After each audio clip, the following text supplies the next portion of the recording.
Tanaka, so overwhelmed with gratitude and recognizing the profound wisdom Noah had just shared with him, began to lower himself into a formal bow. A deep, respectful bow a student offers to their master. "Noah, please allow me to." Tanaka began as he started to bend forward, his intention clear to everyone watching. "Master Tanaka, no." Noah immediately stepped forward and gently but firmly caught his former teacher's shoulders, preventing the bow from completing. His voice carried genuine alarm at the thought of such a reversal of their relationship. "Please, don't do that," Noah said with sincere humility, his tone respectful but insistent. "You are still my teacher and always will be. What happened here today wasn't me teaching you. It was simply one martial artist helping another recognize something that was already within them." Noah's expression showed deep respect as he continued. "You taught me when I knew nothing. Without your guidance when I was starting out, I wouldn't be here. This breakthrough was yours to achieve. I just happened to be in the right place at the right time to assist." The sincerity in Noah's voice resonated through the training ground as he maintained his position, ensuring Tanaka couldn't complete the formal bow that would have fundamentally altered their relationship. A student can sometimes offer insights to their teacher without becoming the master, Noah added gently. That's the beauty of martial arts.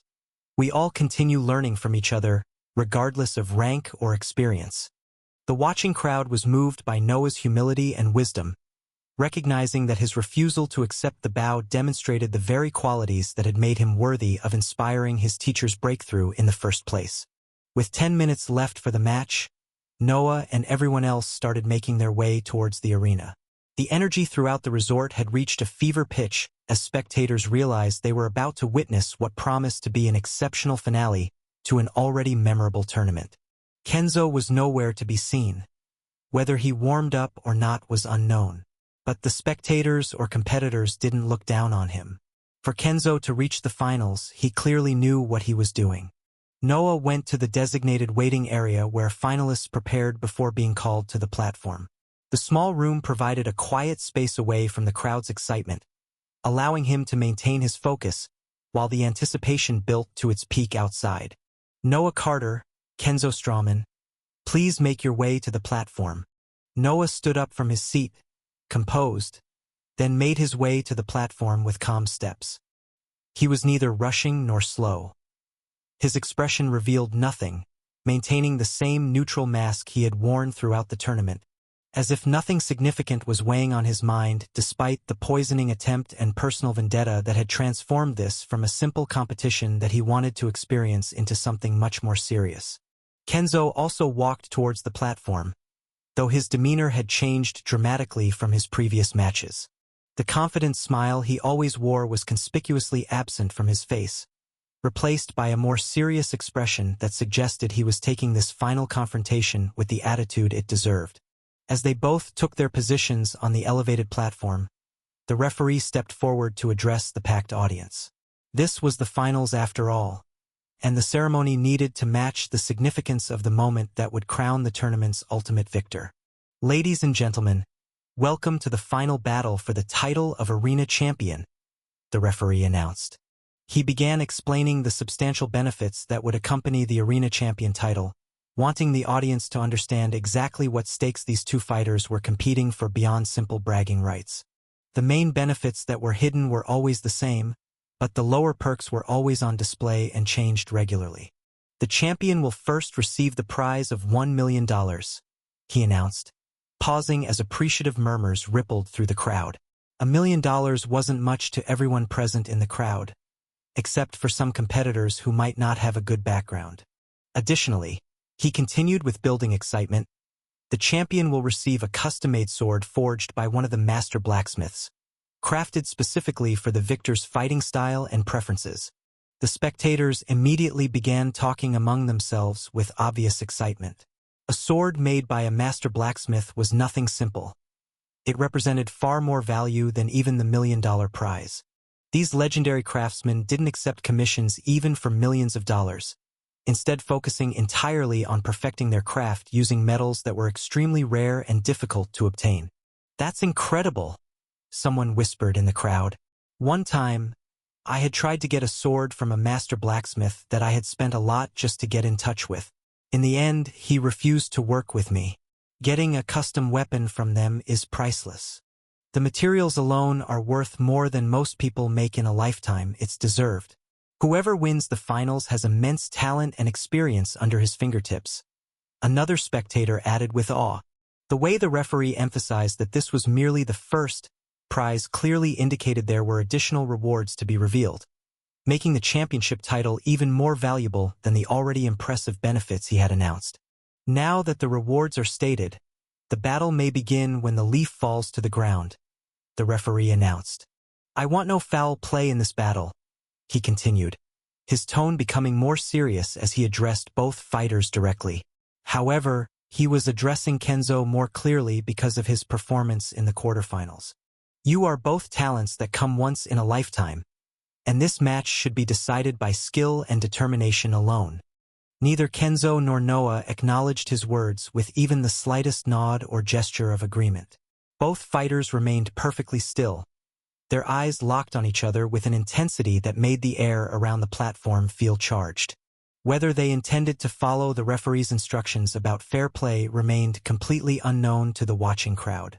The silence between the two finalists was loud, though only Noah understood the true stakes involved. To the spectators, it appeared to be competitive tension between two exceptional fighters preparing for the match of their lives. The referee glanced toward the three judges positioned around the arena's perimeter, their elevated seats providing optimal viewing angles for scoring the complex techniques that would likely be displayed during the final bout. Each judge gave him a confirming nod, indicating their readiness to evaluate what promised to be the tournament's most technically demanding match. With all preparations complete and the formal ceremonies concluded, the referee reached into his pocket and withdrew a single autumn leaf, the traditional signal used to begin the matches. He held the leaf high above his head for a moment, ensuring both fighters and all spectators could see it clearly, then released it into the still air above the platform. The leaf began its gentle descent toward the arena floor, floating downward with the unhurried grace that would mark the final seconds of anticipation. The referee stepped off the platform quickly but calmly, clearing the fighting area for the two combatants who would soon determine the tournament's ultimate victor. His role in the proceedings was complete until one fighter achieved victory or circumstances required official intervention.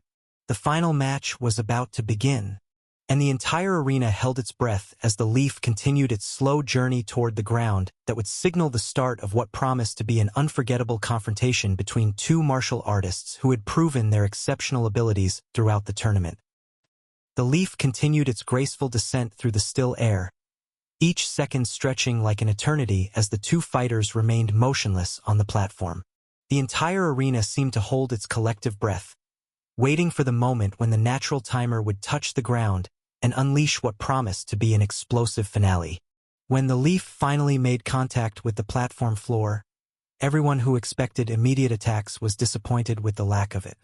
Unlike during the semifinals, where Noah had immediately taken the initiative, this time he remained perfectly still, adopting a relaxed but ready stance while watching his opponent with predatory patience. Kenzo didn't move either initially, his experienced eyes scanning Noah's positioning for any weakness he could exploit. His years of training under his master's guidance had taught him to identify opportunities in his opponent's stances, but Noah's seemingly casual posture revealed no obvious vulnerabilities despite appearing completely relaxed. The tension was palpable as both fighters studied each other, neither willing to make the first move in what felt more like a psychological battle than a physical confrontation. The crowd began to murmur with anticipation, wondering why neither competitor was engaging after such an explosive buildup. Noah watched Kenzo with calm intensity, his eyes analyzing every micro-expression and subtle shift in his opponent's positioning. Without uttering a single audible word, he moved his mouth deliberately, forming words that only someone directly facing him could possibly read. Kenzo was the only person in the arena who could interpret the silent message, his eyes widening slightly as he processed what Noah had just communicated through lip reading alone. I know what you did. You will pay for it. The words struck Kenzo like a club to the chest, forcing the breath out of him. His mask of calm splintered, the fragments slipping away before he could hold them in place. He had been certain his secret would remain buried. For hours after finding out that Noah had survived the attempt, he had questioned himself. Perhaps the mixture had been flawed. Perhaps his hand had slipped at some unnoticed moment. Yet as he faced the man now, all those doubts burned to ash. The poison had not failed. It had done exactly what it was meant to do. Silent, without taste or scent, impossible to detect. And still, the impossible had happened. The man before him had discovered everything. Worse, he had walked away untouched. The venom somehow drained from his body as though it had never been there. Not only had he survived, but he stood here alive and unbroken. His stance ready for violence, as if the poison had been nothing more than a bitter joke. Kenzo's throat tightened. The psychological impact was immediate and devastating. His calculated advantage had not only failed but had turned against him. If Noah had any proof that he had poisoned him, he would be in deep trouble. The fact that Noah hadn't mentioned it to anyone and made sure it remained a secret confused Kenzo. He didn't understand why Noah hadn't at least tried to defame him. As if Noah's silent threat was a catalyst that broke his restraint, Kenzo charged forward with aggression. Kenzo didn't hold back a single ounce of energy, as his body shot towards Noah at alarming speed, to everybody watching. This was the fastest that Kenzo was moving. He was no longer holding back. But Noah had been waiting for this assault. He met it without panic, his stance firm, his eyes cold with calculation. Victory was within his reach, yet he refused to end the fight in a swift, decisive strike. That would have been too merciful. Instead, he chose another path. He would dismantle Kenzo piece by piece, exposing him for what he truly was. Every block, every counter, every strike would be measured not to finish, but to degrade, to leave no doubt in the minds of those watching about the gulf between them. Noah had studied Kenzo long enough to understand him. The man's arrogance was not confidence but a brittle shell, hiding his fractured sense of self. Narcissistic, self-obsessed, clinging to delusions of grandeur, Kenzo lived for the illusion of superiority. Stripping that away would wound him deeper than any blade. To defeat him outright would only end the battle. To humiliate him would shatter his pride, leave scars that no healing could mend. And Noah intended to make sure Kenzo felt every second of that unraveling. Noah's aim reached beyond this clash. He wanted Kenzo broken in a way that no recovery could fix. Defeat was temporary, but humiliation planted roots. If Kenzo's fragile pride shattered here, the pieces would turn inward, gnawing at him long after the bruises faded. Noah intended to make sure of it. He had seen the cracks already. The restless eyes, the sudden bursts of mania, the desperate need for validation. Kenzo carried an inner demon, a vicious thing that thrived on fear of inadequacy. If that demon awoke, it would devour him from within, choking any future resolve before it could rise. So Noah held back his killing intent and instead carved away at Kenzo's confidence slowly. When Kenzo's first strike came, a powerful high strike aimed at Noah's shoulders, Noah simply swayed with minimal movement, allowing the sword to pass harmlessly inches from his body. The dodge looked almost casual, as if he had merely shifted his weight to get comfortable rather than avoiding a potentially devastating blow. "Did you see that?" Someone in the crowd whispered with amazement. He barely moved but completely avoided the attack of Kenzo. Kenzo followed up with a rapid combination of sword strikes, each technique executed with the precision and power that had carried him through the tournament. His blade work displayed the masterful swordsmanship that had made him a favorite to win, flowing from high cuts to low slashes with seamless transitions. But Noah continued his demonstration of superiority, deflecting each attack with minimal sword movements that appeared almost effortless. When simple deflections became repetitive, Noah began allowing Kenzo's dull blade to make direct contact with his body and limbs. But instead of the expected bruising and impact damage that tournament swords typically inflicted, Noah absorbed each strike without showing any sign of injury or discomfort. His incredibly high vitality and strong constitution made him virtually immune to these weapon impacts, regardless of their technical execution or force. It would be an embarrassment if somebody like Kenzo could hurt his body, despite being an adept rank awakener, even if his vitality wasn't at the adept rank but only at the apprentice rank. He's not even trying to defend himself, Yamamoto observed with growing amazement from near the judges' section. But those blade strikes aren't affecting him at all, Yamamoto continued, his brow furrowed. He is nothing like the boy I first saw at Tanaka's dojo. Was this strength hidden all along, or has he grown this much in such a short time? The second possibility sent a chill along Yamamoto's spine. Improvement of this scale defied logic. To rise so high so fast was not just rare, it was dangerous. He had seen countless prodigies in his years of experience, but Noah's ascent eclipsed them all. Kenzo was no mere opponent. He carried the weight of a champion, someone worthy of facing past victors. And yet, here he was made to look powerless. The thought lodged in Yamamoto's chest like a blade of its own.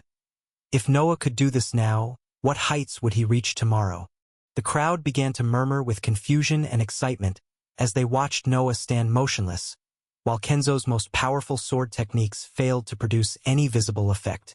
Strikes that should have left welts and bruises on any normal fighter seemed to bounce off Noah's body like the dull blade was made of foam rather than steel.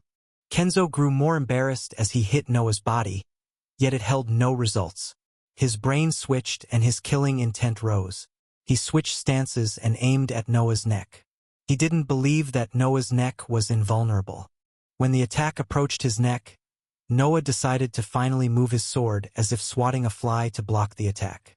Noah hadn't blocked the attack because it was dangerous, but he had blocked it because it was too bait.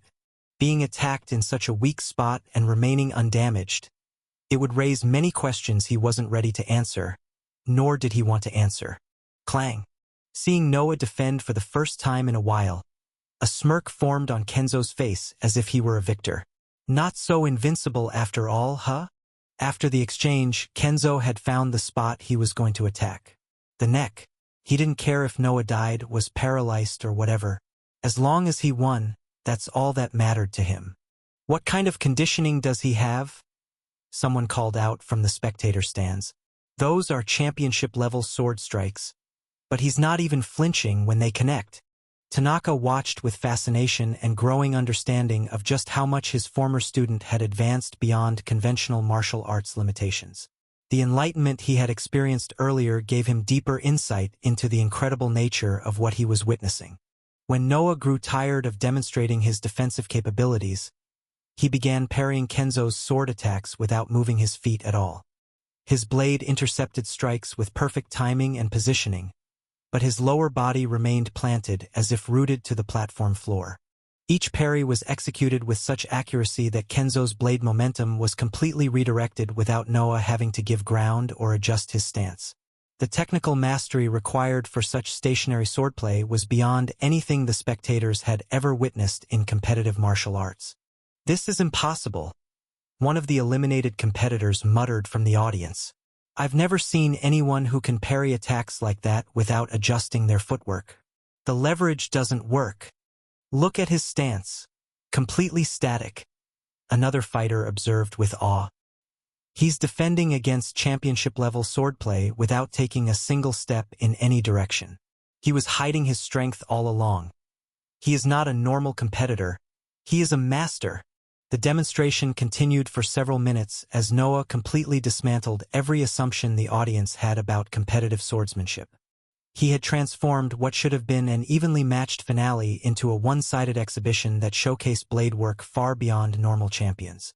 Kenzo's sword attacks became increasingly desperate as he realized nothing he attempted was producing any effect on his opponent. The psychological pressure of fighting someone who seemed completely immune to weapon damage while remaining casually relaxed was breaking down his mental composure, along with his technical skill. The crowd watched in stunned silence as they witnessed what appeared to be a normal swordsman demonstrating abilities that defied everything they understood about human physical limitations and competitive blade combat dynamics. "Are you done?" Noah asked as he continued parrying attacks without moving his gaze from Kenzo, nor his body from its place. Clang. Kenzo didn't respond, still continuing his attacks. "All right then. My turn now. All right then. My turn now." Noah's voice cut through the stunned silence of the arena, carrying a cold finality that made several spectators shiver despite the warm afternoon air. The casual tone contrasted sharply with the intent visible in his eyes as he finally decided to shift from defense to offense. The transformation was immediate and devastating.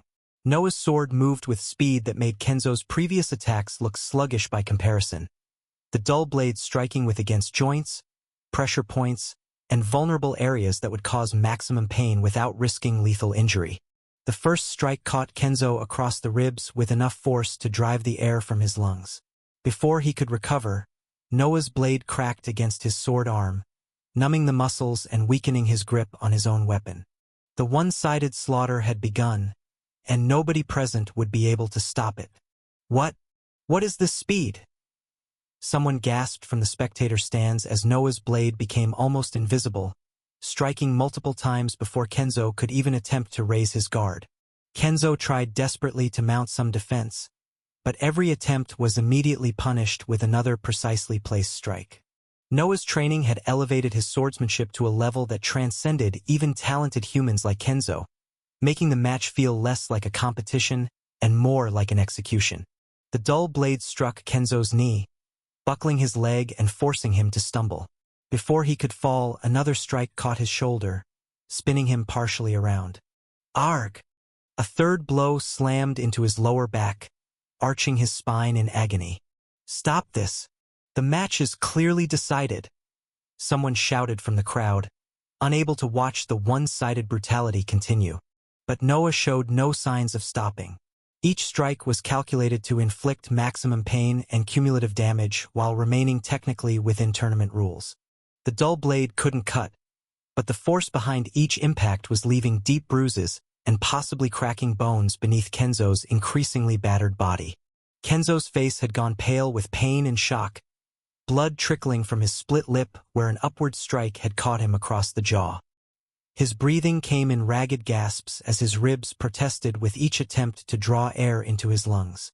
But Kenzo's pride wouldn't allow the word to form, even as his body screamed for mercy. He had built his reputation on never showing weakness, never admitting defeat. Not that he ever needed to anyways. That same arrogance that had led him to poison Noah now prevented him from saving himself through simple capitulation. Noah knew this about his opponent, had calculated it into his response. Someone like Kenzo wouldn't surrender even when defeat was absolute and continuing meant severe injury. So Noah ensured that Kenzo would be unable to even utter the word of surrender near the end. His body too damaged and his consciousness too fragmented to form coherent speech. Another flurry of strikes battered Kenzo's defenses completely apart. His sword that was about to fall from his fingers was immediately held by Noah. Noah closed his hands on Kenzo's hands and made sure that the sword did not leave Kenzo's hand, signaling the end of the match. "You think I will let you off so easily?" Noah whispered into his ears as he continued hammering him with strikes. The damage accumulated on Kenzo's body with each passing second, welts forming across his arms where he tried to block, bruises darkening his torso where the blade had struck repeatedly, his legs barely supporting his weight after targeted attacks to his knees and thighs. Everyone watching was shocked by the ease with which Noah was destroying someone who had been considered a championship favorite. The fighter who had brutalized Ichigo without mercy was now experiencing the receiving end of overwhelming force, and the poetic justice wasn't lost on the more perceptive spectators. What was even more shocking was the way that Noah had ensured that Kenzo could not admit defeat. The referee was unable to intervene. Whilst Noah had indeed done that, he hadn't broken any rules, and Kenzo could still theoretically call for surrender. I've never seen someone completely outclass their opponent like this. One of the eliminated competitors whispered in awe and horror. It's like watching a master swordsman practicing against a beginner. At the finals, the three judges looked at each other with growing worry as the beating continued. They had the authority to stop the match if they believed one fighter was being seriously injured and could end up as a casualty, but Noah's strikes, while devastating in their cumulative effect, remained technically within the bounds of tournament rules. More concerning to them was what would happen after the match concluded. If anything serious happened to Kenzo during this public humiliation, His master's retribution would be swift and terrible. The ramifications of this beating extended far beyond the tournament itself. Kenzo's master was not a normal martial arts instructor. He had reached a level of swordsmanship that even these experienced judges hadn't achieved. Master Hideaki was a grandmaster in the truest sense, someone whose blade work transcended conventional technique to touch upon something approaching the supernatural. His reputation throughout the sword arts community was legendary, and his love for his students was equally well known. Hideaki treated his two disciples like his own children, and anyone who harmed them faced consequences that went far beyond simple revenge. He had destroyed lives and made examples of those who dared to seriously injure his students. If Noah doesn't stop soon, Master Hideaki will consider this personal, one judge muttered quietly to his colleagues. The boy's skill is impressive, but he's making a powerful enemy. He might be cutting his journey short. This isn't good. Should we stop the match? Another judge asked, uncertainty clear in his voice. On what grounds? The third responded grimly. Everything Noah is doing is technically legal within tournament rules. We have no justification to intervene unless Kenzo surrenders or loses consciousness. On the platform, Noah delivered another devastating combination. 3 rapid strikes to Kenzo's midsection that doubled him over, followed by an upward strike under the chin that snapped his head back. Kenzo's eyes had glazed over, consciousness beginning to slip as the accumulated damage overwhelmed his ability to remain aware. His legs finally gave out completely, sending him crashing to his knees on the platform. Blood dripped from multiple facial injuries, mixing with sweat and tears of pain that he couldn't control. His arm hung uselessly at his sides, too damaged to even attempt raising in defense. The crowd had fallen completely silent, the earlier excitement replaced by uncomfortable recognition that they were watching something that transcended sport into the realm of personal vendetta being satisfied through sanctioned violence. Inside the crowd, a man was boiling with rage as he watched his junior disciple being destroyed. His knuckles had turned white from gripping the railing in front of him, and his jaw was clenched so tightly that several nearby spectators could hear his teeth grinding together. He could no longer hold himself back, even if the consequences for interfering in an official tournament match were severe. How dare you do that to my junior brother? The man's voice erupted across the arena like thunder as he vaulted over the spectator railing with explosive speed that demonstrated exceptional physical conditioning and training. His movement was fluid and practiced, covering the distance to the platform far faster than any normal person could manage. A katana hung at his hip, and his hand moved to the weapon's grip with the automatic precision of someone who had drawn it thousands of times in both practice and real combat. The blade cleared its sheath with a distinctive metallic ring as he charged forward at Noah, his killing intent palpable enough to make several nearby spectators instinctively step backward despite being safely away from the platform. Noah threw him a casual glance, his enhanced perception immediately assessing the new threat's capabilities and intentions. He recognized that, with this interference, the match would be called to an end regardless of what happened next. The official tournament structure couldn't continue once outside parties had violated the sanctioned combat space, so Noah decided to finish what he had started before the interruption could save Kenzo from complete destruction. He had come here today not just to win a tournament, but to ensure that the poisoner who had tried to murder him would never threaten anyone again. Noah channeled significantly more strength into his arms than he had used for any previous strike, his enhanced attributes allowing him to generate force far beyond what his normal physique should have been capable of producing. The dull tournament blade became a devastating weapon when wielded with supernatural power behind it. He delivered a precisely calculated strike to Kenzo's right shoulder, the dominant arm that would be essential for any future swordsmanship career. The impact carried enough force to cause catastrophic internal damage without breaking the skin, a level of controlled violence that required perfect understanding of both human anatomy and force application. The shoulder joint cracked entirely from the inside, the sound audible even over the crowd's shocked gasps. Fractures spiderwebbed through the bone structure like shattered glass, each crack compromising the structural integrity that would be necessary for wielding a sword effectively. The joint remained superficially intact, still holding together by ligaments and muscle tissue, but the internal damage was devastating and potentially permanent. Arg! Kenzo's scream of agony tore through the arena, a primal sound of suffering that made even the most hardened spectators wince with sympathetic pain. After the agonized shout escaped his lips, Kenzo's eyes rolled back in his head, and he collapsed onto the platform floor completely unconscious. His body had finally reached the limit of what it could endure, shutting down to protect itself from the overwhelming pain signals that were overwhelming his nervous system. Match concluded. Medical assistance required immediately, the referee shouted as he rushed onto the platform, simultaneously trying to reach the fallen Kenzo while positioning himself to intercept the charging swordsman who was rapidly approaching with obvious lethal intent. "Stand down. This match is over," the referee commanded with all the authority his position granted, drawing his own blade to physically block the path between the enraged senior brother and Noah. But the charging man didn't care about tournament regulations or official authority. His junior brother had just been crippled in front of hundreds of witnesses, and his rage completely overrode any concern for rules or consequences. His katana met the referee's defensive blade with explosive force that sent sparks flying from the impact. The referee was a skilled martial artist in his own right. Tournament officials were selected specifically for their ability to handle dangerous situations and separate combatants when necessary. But the charging swordsman's power was on a different level.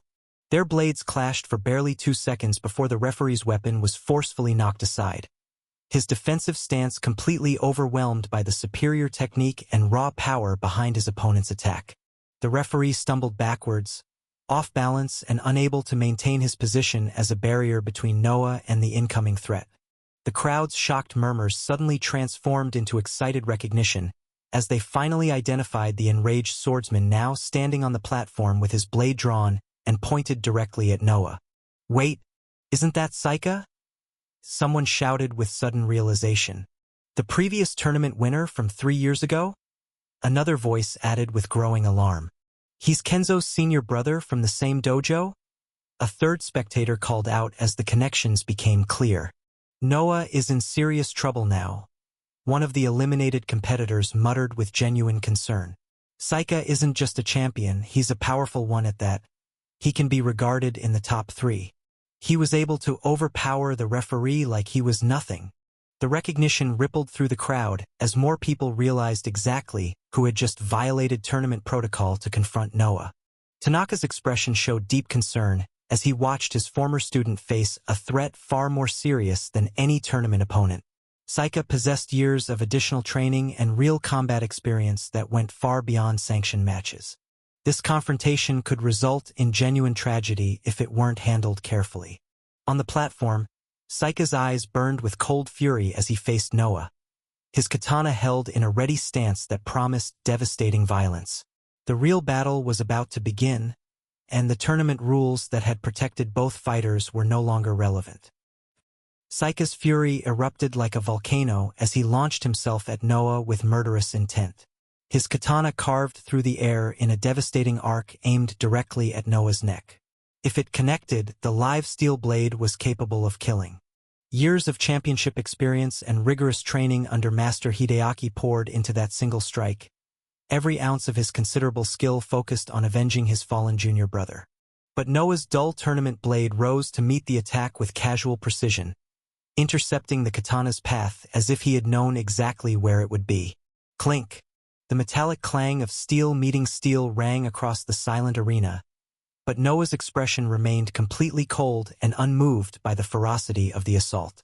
"You crippled him," Saika roared, his voice cracking with rage, as he immediately transitioned into a rapid combination of cuts and thrusts. "His career is destroyed because of you. I will destroy your body just like you had destroyed his." Each strike carried lethal intent, the kind of attacks that had no place in sanctioned tournament combat. Saika's blade work displayed the mastery that had made him a champion, flowing seamlessly from one technique to the next with the ease of someone who had spent thousands of hours perfecting his craft. His sword was unlike that of Noah's tournament sword. It was sharp and capable of cutting through flesh with ease. Yet Noah blocked every attack with movements so minimal they appeared almost lazy. His dull blade found the perfect angle to deflect each incoming strike, redirecting Saika's considerable momentum without apparent effort. His feet remained planted in the same position, his expression showing nothing but cool detachment as his opponent's rage intensified with each failed attempt to land a blow. "Fight back, coward!" Saika screamed, his frustration mounting as he realized his attacks were having zero effect. "Show me your strength. Aren't you meant to be all-powerful? You are nothing but a toad in a pond. You have no idea who you have provoked." The three judges had descended from their elevated positions and rushed onto the platform, their faces showing alarm at the escalating situation. An uncontrolled fight between skilled swordsmen could result in serious injury or death, and they had a responsibility to prevent such outcomes. They had already failed with Kenzo. They couldn't fail again with Saika or Noah. "Saika, stand down immediately," the head judge commanded with authority. "This behavior violates every principle of martial arts competition. You are not allowed to interfere. We understand your anger, but attacking another competitor outside the match's grounds for a permanent ban," another judge added, trying to appeal to whatever rationality remained beneath Saika's rage. But Saika's fury for his junior brother completely overrode any concern for consequences or reputation. He spun toward the approaching judges with his katana raised threateningly, his eyes wild with emotion that had pushed him beyond reason. "Stay back!" he snarled at them like a cornered animal. "This doesn't concern you anymore. That monster destroyed my junior brother's future, and I will have justice served by my own hands since your old bones couldn't." The judges hesitated, recognizing the dangerous state of someone who had abandoned rational thought in favor of pure vengeance. They weren't surprised. Saika was known to be very aggressive, just like Kenzo was. They moved to surround him anyway, their own blades drawn to forcibly subdue him if necessary. "If any of you interfere, you will answer to Master Hideaki himself," Saika shouted, invoking the name that carried absolute weight in the sword arts community. "My master will not only hold you personally responsible for allowing his student to be crippled while you stood by and did nothing, but he will also hold you responsible from stopping justice taking its course. Are you sure you want both punishments?" The threat hit its mark with devastating effectiveness. All three judges froze in place, their expressions showing the internal conflict between duty and self-preservation. Master Hideaki's reputation preceded him, and his retribution against those he held responsible for his students' injuries was swift and merciless. Master Hideaki's protection of his students wasn't solely based on his favor for them. No, not at all. It was also based on ego, just like his students. Master Hideaki had a huge ego to back up his skill. He believed that whoever beat his students badly was clearly trying to tarnish his reputation and put a mark on his name, since beating his student meant that his teaching was inadequate. This scenario didn't happen many times, only twice with Saika, but both these incidents showed the retribution of Hideaki and those who beat his students. "We cannot allow this to continue," one judge said weakly, but his body language showed he had no intention of actually intervening. "Master Hideaki will understand the circumstances. Noah is talented enough to be recruited by him." Another attempted, though his voice lacked conviction. "Will he?" Saika asked with cruel satisfaction at seeing their fear. "Will he accept that you watched his students suffer permanent injury and then prevented his senior brother from seeking rightful retribution? As for taking him as a student, have your old bones gone insane? Forget it. Test that theory if you dare." The judges exchanged helpless glances, trapped between their official responsibilities and the very real threat of making a powerful enemy whose influence could destroy their careers and possibly their safety. Noah watched everything unfold with cold, calculating eyes. The political dynamics playing out before him revealed a truth he had already understood but was now seeing demonstrated with perfect clarity. Strength was all that truly mattered in this world. Power and connections determined who faced consequences and who operated with impunity. Had Ichigo possessed such backing, he wouldn't have been left brutalized and hospitalized while his attacker faced no repercussions. If Kenzo had been a weaker opponent without influential connections, Noah's decisive victory would have been celebrated, rather than creating a dangerous confrontation. The hypocrisy was stunning in its transparency. These same judges who had allowed Kenzo to nearly kill Ichigo without intervention were now paralyzed by fear of a master swordsman's potential anger. Justice wasn't blind or fair. It bent toward those with power. A smile slowly formed on Noah's face as he processed this revelation.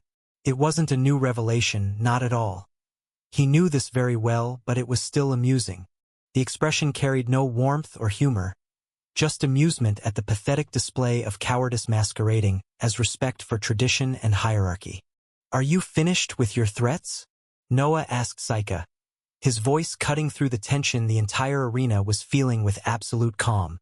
"Or should I wait while you intimidate a few more officials who are supposed to be maintaining order?"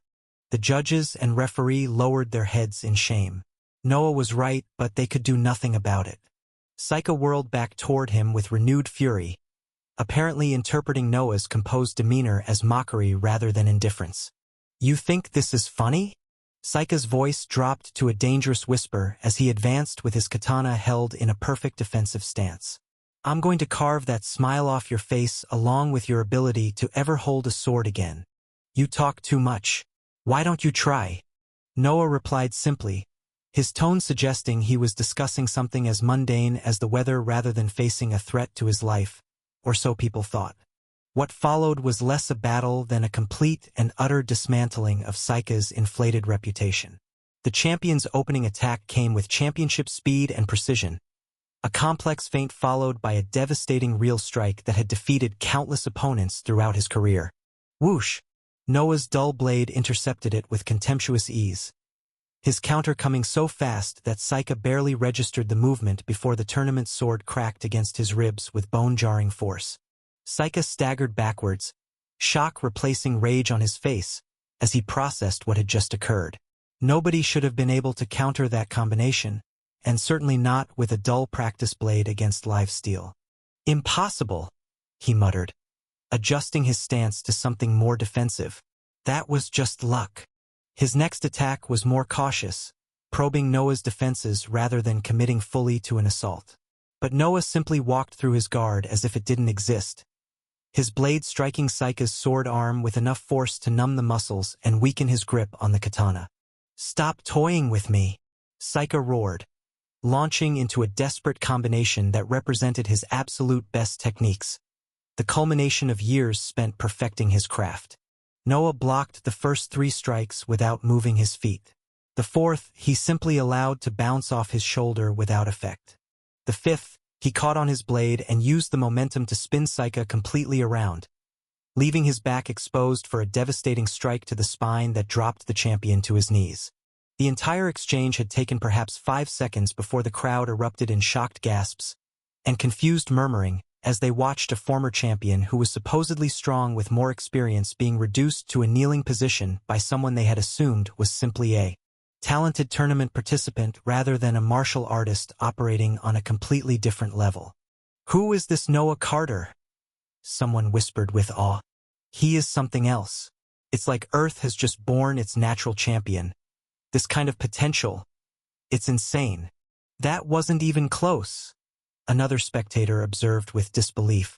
"It looked like a master disciplining a student rather than 2 champions fighting."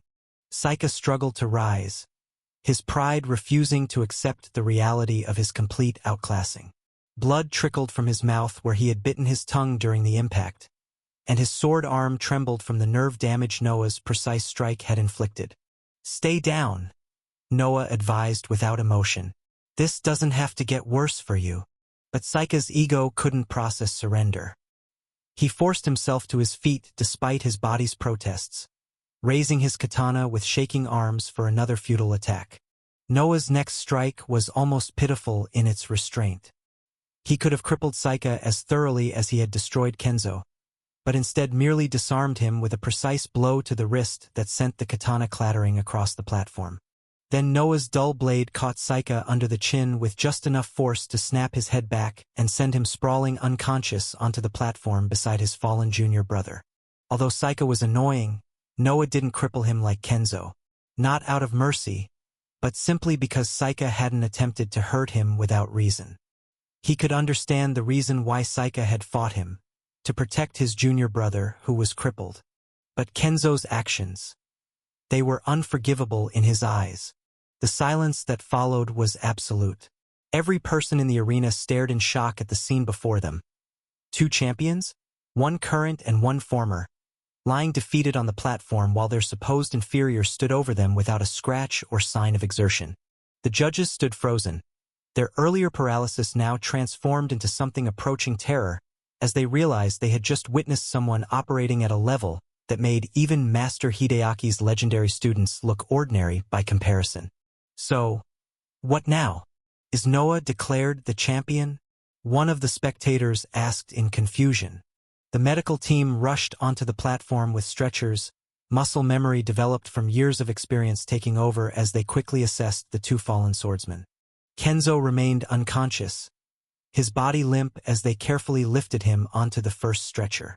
Saika had regained partial consciousness but was moaning in agony, his back requiring immediate stabilization before transport.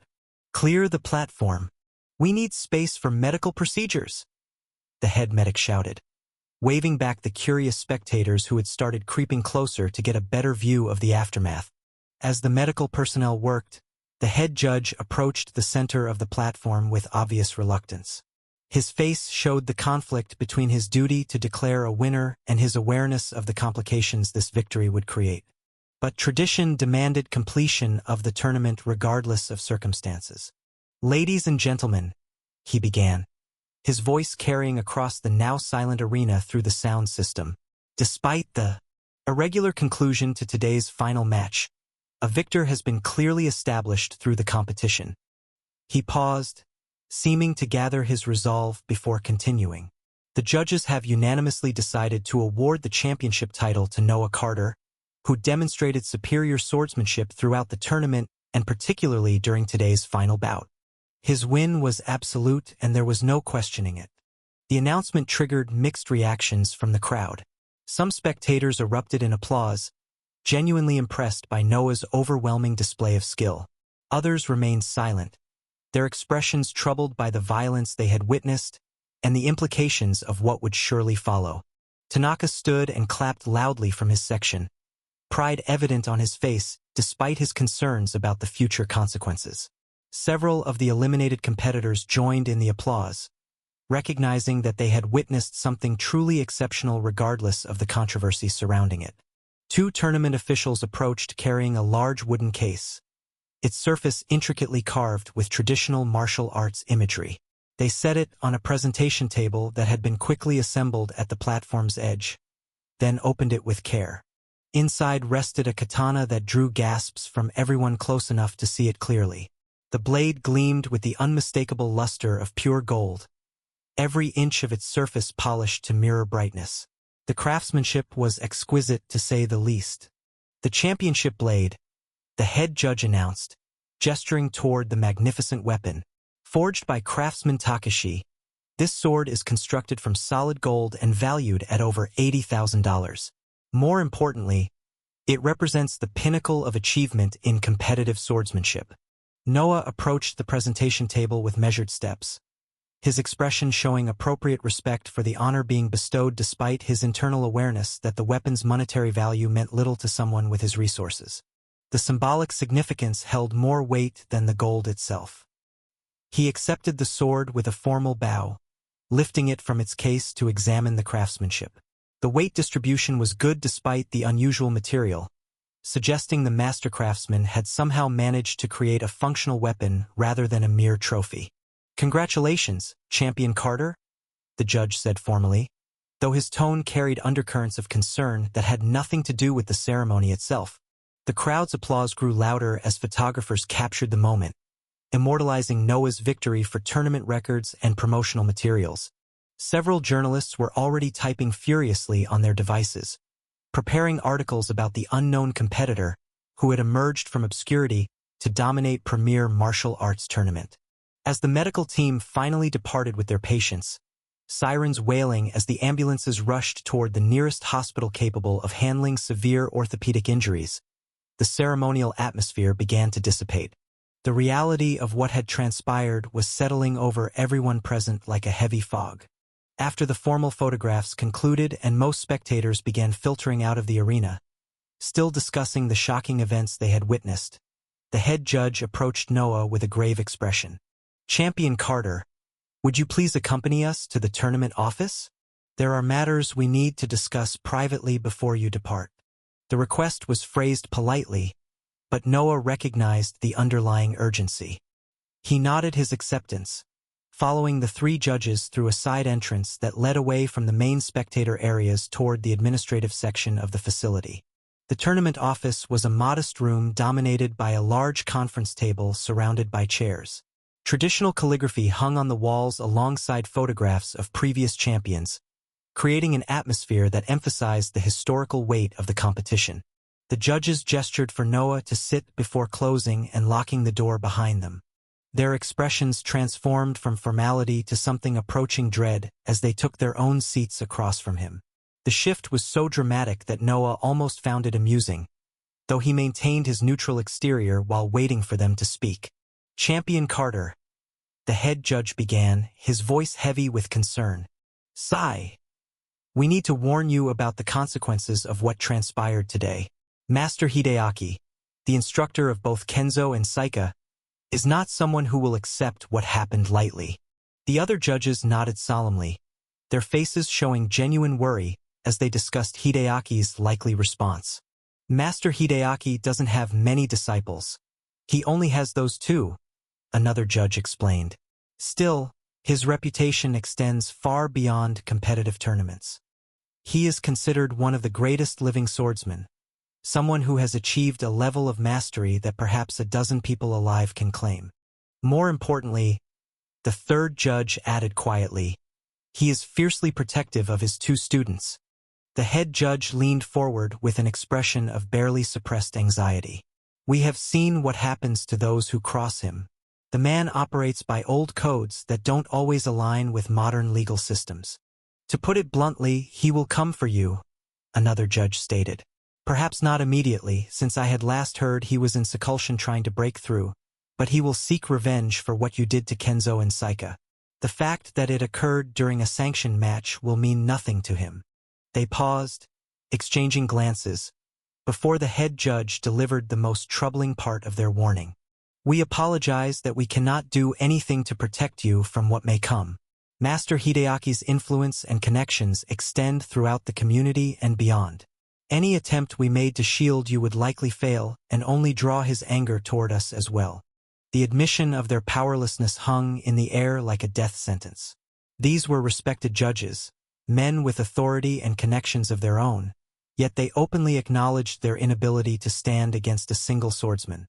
"Our advice," the third judge said with genuine concern in his voice, "is that you should change address as quickly as possible. If you can also change countries, change your contact information, and avoid any martial arts competitions where he might find you. Perhaps after several years, his anger will cool enough that you can resume a normal life. Hide," the head judge summarized grimly. "That is your only realistic option for survival." Inwardly, Noah had to suppress laughter at the absurdity of their warning. The idea that he should be terrified of a grandmaster swordsman, on Earth however legendary, was genuinely amusing to someone who had reached adept rank in magical cultivation. On Earth, where ambient mana was thin and magical knowledge almost non-existent, even the most skilled mundane martial artist represented little genuine threat to someone with his capabilities and various items. The judges were warning him about a dangerous mortal, as if that should inspire fear in someone who could reshape the area around him through his mana and possessed physical attributes that transcended humans. It was like warning a tiger to hide from an angry house cat. Still, Noah didn't voice his amusement aloud. These old men were genuinely trying to help based on their understanding of the world's power dynamics. Revealing that he was on a completely different level would only create more questions and complications he had no interest in addressing. Plus, they wouldn't believe him and would probably think he had lost his marbles from fear. Not that he needed to or wanted to tell them anyway. "I appreciate your concern and warning," Noah said respectfully, maintaining the facade of a talented, but ultimately normal martial artist. "I will take your advice seriously and consider my options carefully." The judges seemed relieved that he was at least acknowledging the danger, though their expressions still showed deep worry about his future. They clearly believed they were sending him off to face an inevitable and terrible fate despite their warnings. "May God protect you, Champion Carter," the head judge said as they stood to conclude the meeting. "You have exceptional talent that deserves a long future. Please do not let pride or stubbornness prevent you from taking the necessary precautions." Noah accepted their final warnings calmly, collecting his championship sword and prize money before departing the tournament facility. As he walked through the now empty arena toward the exit, he could almost feel the weight of their expectations that he would flee the country in terror. Instead, his mind was already moving on to more important matters. The tournament had been a useful information gathering and training opportunity, but his real priorities lay in the other dimension where genuine challenges awaited. A vengeful grandmaster might create minor inconvenience at worst, easily handled if it even became necessary.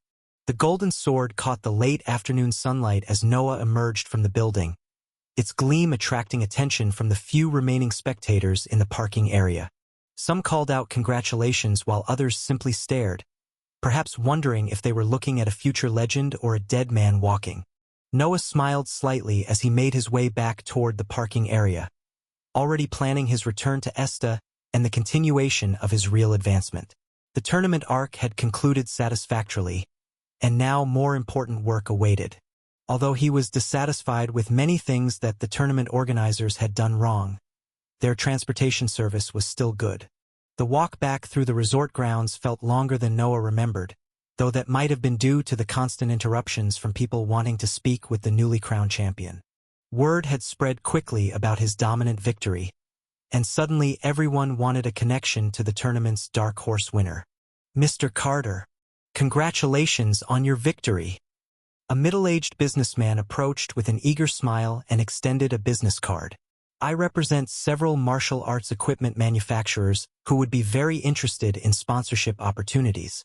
Noah accepted the card with minimal eye contact, glancing at it briefly before pocketing it without comment. "I'll consider it," he said vaguely, his tone suggesting no real interest in follow-up. "Perhaps we could discuss terms over dinner tonight?" the man pressed, clearly hoping to capitalize on Noah's moment of fame. "I have other commitments," Noah replied simply, already moving past him toward his room. Two young fighters who had been eliminated in earlier rounds intercepted him near the training facilities, their expressions showing the friendliness of people seeking advantage rather than a true connection. "That was incredible what you did out there," one began enthusiastically. "We were wondering if you'd be interested in training together sometime? We could learn a lot from your techniques." Noah's response was equally non-committal. "Maybe. I don't have a fixed schedule." "Do you have contact information we could use to reach you?" the other asked hopefully. "I prefer to let fate take its course if we are destined to meet." "We will," Noah answered, his body language already angling away from the conversation. The pattern repeated itself several more times as he made his way through the resort. Journalists wanting exclusive interviews, martial artists seeking training partnerships, promoters offering tournament appearances, all approaching with transparent attempts to attach themselves to his success. Noah responded to each inquiry with the same disinterest, his answers vague enough to avoid commitment while remaining technically courteous. His minimal engagement and lack of enthusiasm gradually became apparent to even the most persistent seekers. "Thank you for the offer. I'll think about it. That's an interesting opportunity. I'm not sure about my availability. I appreciate your interest. I need time to consider my options." The repetitive deflections eventually took effect. People began to understand that the new champion had no interest in leveraging his victory for social connections or business opportunities. The crowd of opportunists slowly thinned as they recognized the futility of pressing someone who clearly wanted to be left alone. Hours passed as Noah waited for his scheduled departure, using the time to chill and wait for the journey home. The resort that had been his temporary residence felt oddly empty now that the tournament had concluded. Finally, his transportation arrived. The bus ride back toward Tokyo felt peaceful after the constant interruptions at the resort, giving Noah time to reflect on everything that had transpired over the past week. His stop arrived as evening shadows stretched across the city streets. Noah was dropped at Tanaka's dojo, where his GTR remained parked exactly where he had left it days earlier. The familiar sight of the silver sports car brought a sense of normalcy after the intensity of tournament competition. Tanaka was waiting outside the dojo entrance with a warm smile that contrasted sharply with the calculated expressions Noah had endured throughout the afternoon. His former master's presence felt like a welcome return to authentic human connection after hours of superficial networking attempts. "Noah," Tanaka greeted warmly, his tone carrying pride mixed with concern. "I wanted to see you off properly before you departed." After talking with Tanaka for about 5 minutes, their conversation shifted from congratulations to more serious concerns. The master's expression grew solemn as he broached the topic that had clearly been weighing on his mind.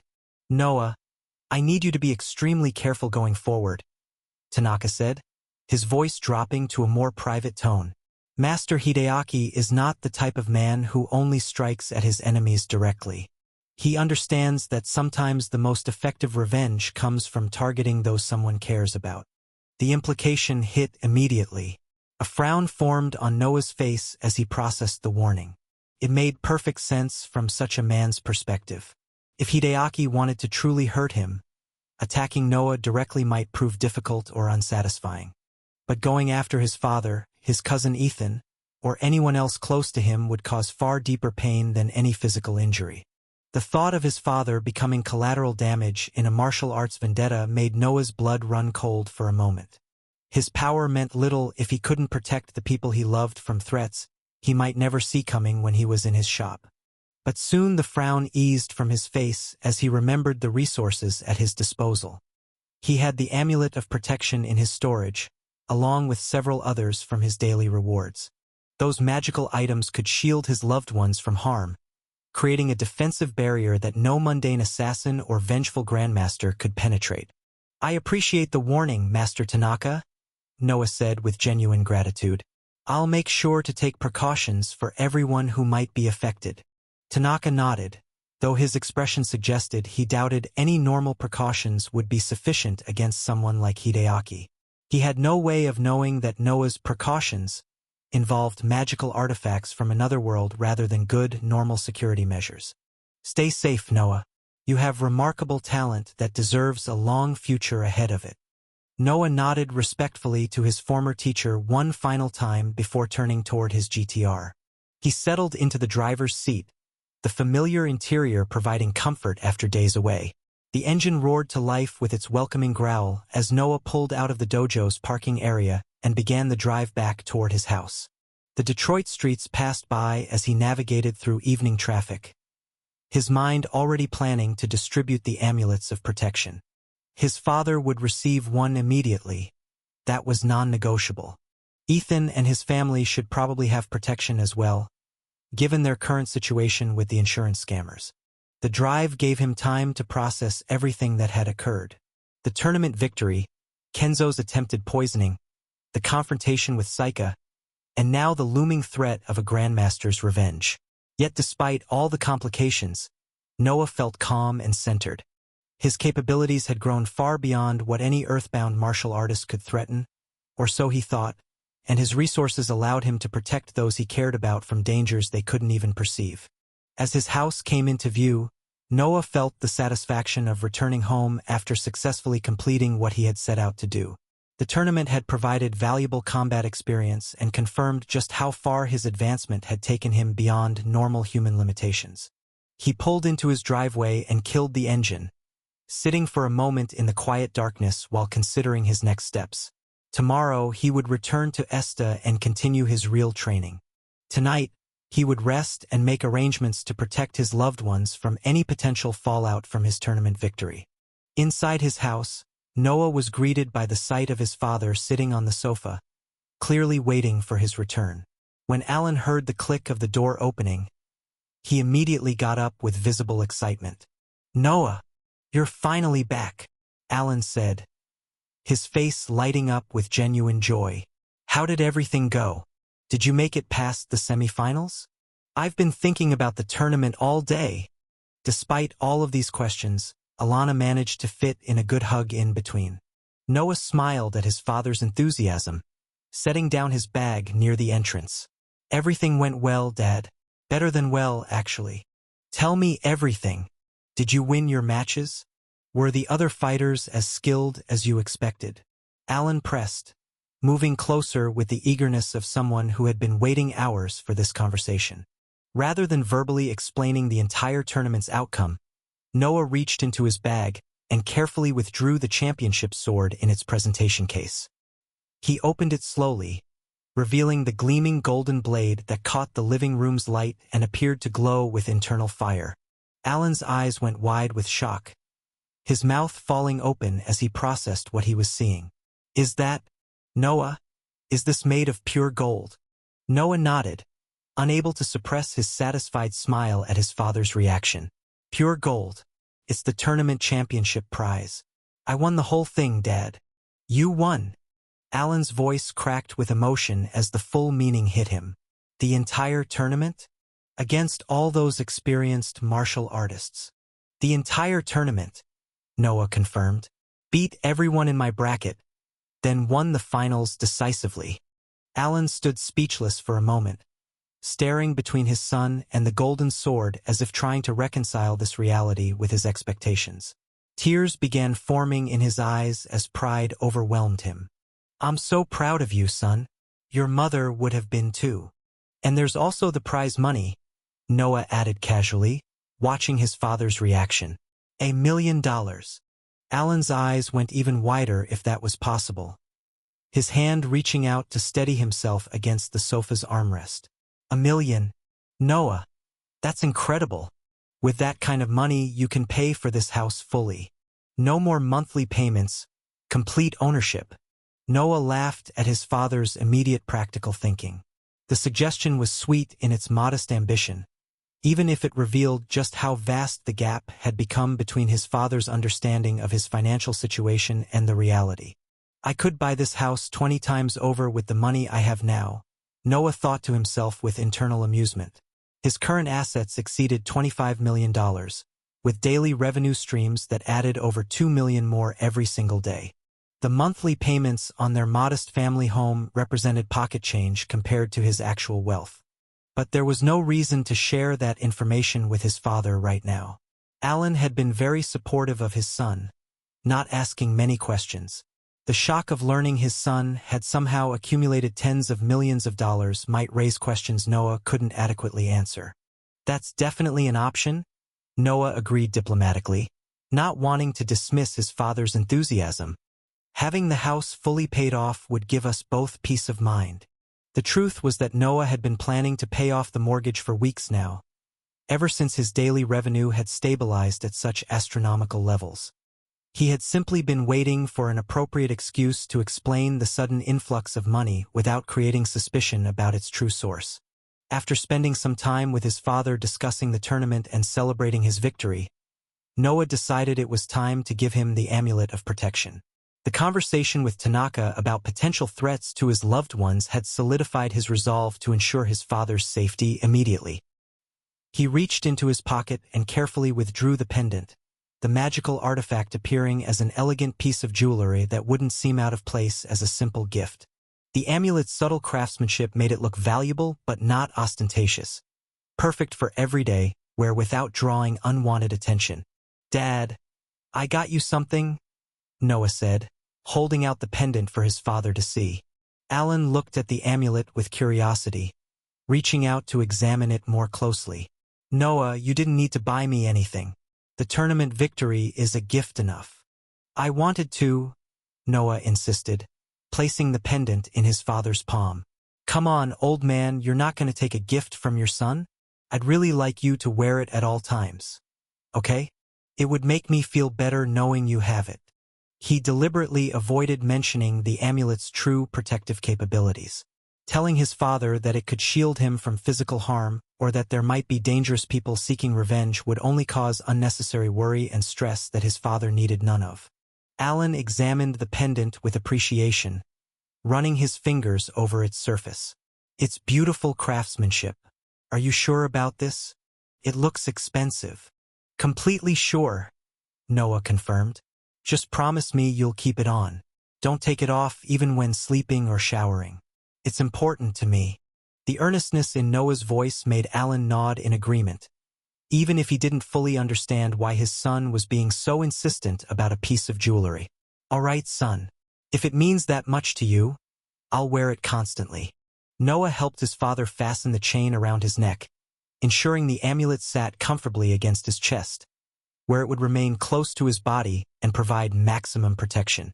The magical artifact activated immediately upon contact, creating an invisible barrier that would shield Alan from any physical threats without his awareness. Thank you, Noah, Alan said warmly, touching the pendant with obvious appreciation for the gesture, even if he couldn't perceive its true value. You're welcome, Dad. Just remember to keep it on. After that, Noah excused himself, stifling a fake yawn as he stood from the sofa. I'm pretty tired from everything today, Dad. I think I'm going to head to my room and get some rest. Of course, son. You've earned it after such an incredible week, Alan replied warmly, his hand still absently touching the pendant around his neck. Noah deliberately left the golden trophy sword in the living room, setting it prominently on the coffee table where his father could easily access it. He knew Alan would want to take pictures and examine it more closely, perhaps even show it off a little, but was probably feeling slightly shy about doing so while Noah was present. The truth was that Noah wasn't tired at all. His vitality attribute made physical exhaustion almost impossible to experience from normal activities. But he needed privacy for what came next. He made his way upstairs to his bedroom and closed the door behind him, then locked it to ensure his father wouldn't enter when he was away, listening for a moment to ensure his father wasn't following. The sound of Alan's footsteps moving closer to the trophy confirmed that Noah's prediction had been correct about wanting to admire it privately. It was time to check on Lola and return to Esta. The World Tree expedition had been delayed long enough, and he needed to coordinate with his Archmage companion about their preparations for the dangerous journey ahead. Noah activated his portal system, the familiar shimmer of interdimensional energy appearing in his room as the gateway to his shop materialized. He stepped through without hesitation, leaving Earth behind as he returned to the medieval world where his most important challenges awaited. The shop materialized around him, and Noah immediately began searching for Lola to assess her training progress and discuss their next steps toward the World Tree. Lola remained deep in meditation, her aura emanating the same powerful energy it had when Noah first departed for Earth. The Archmage sat motionless in her lotus position, clearly still working toward the breakthrough that would elevate her to the peak of her current rank. Leo slept peacefully beside her, the golden-maned lion's steady breathing the only sound in the otherwise silent shop. It seems like she hasn't advanced to the peak of Archmage rank yet. This is going to be an issue, Noah thought to himself, assessing the situation. It seems like I will have to inform the elves that the auction has been delayed. Hopefully, they don't get suspicious about the reasons behind the postponement. Before he could fully process the complications this might create, a notification interrupted his thoughts. The idle room had completed its assigned task while he was away at the tournament. He had placed his body tempering skill into the automated training system just before departing from the resort, squeezing in the quick setup during his final moments there. The investment had clearly paid dividends during his absence. Your skill body tempering has reached level 15. Noah felt the transformation immediately, the changes rippling through his form in waves of profound alteration. His body felt like it had transcended its previous limitations and become something fundamentally different from his previous physiology. His senses sharpened dramatically, allowing him to perceive details that would have been invisible moments before. He could hear the subtle rhythm of Lola's breathing from across the room, feel the minute air currents created by Leo's sleeping form, and detect scents with a clarity that exceeded before.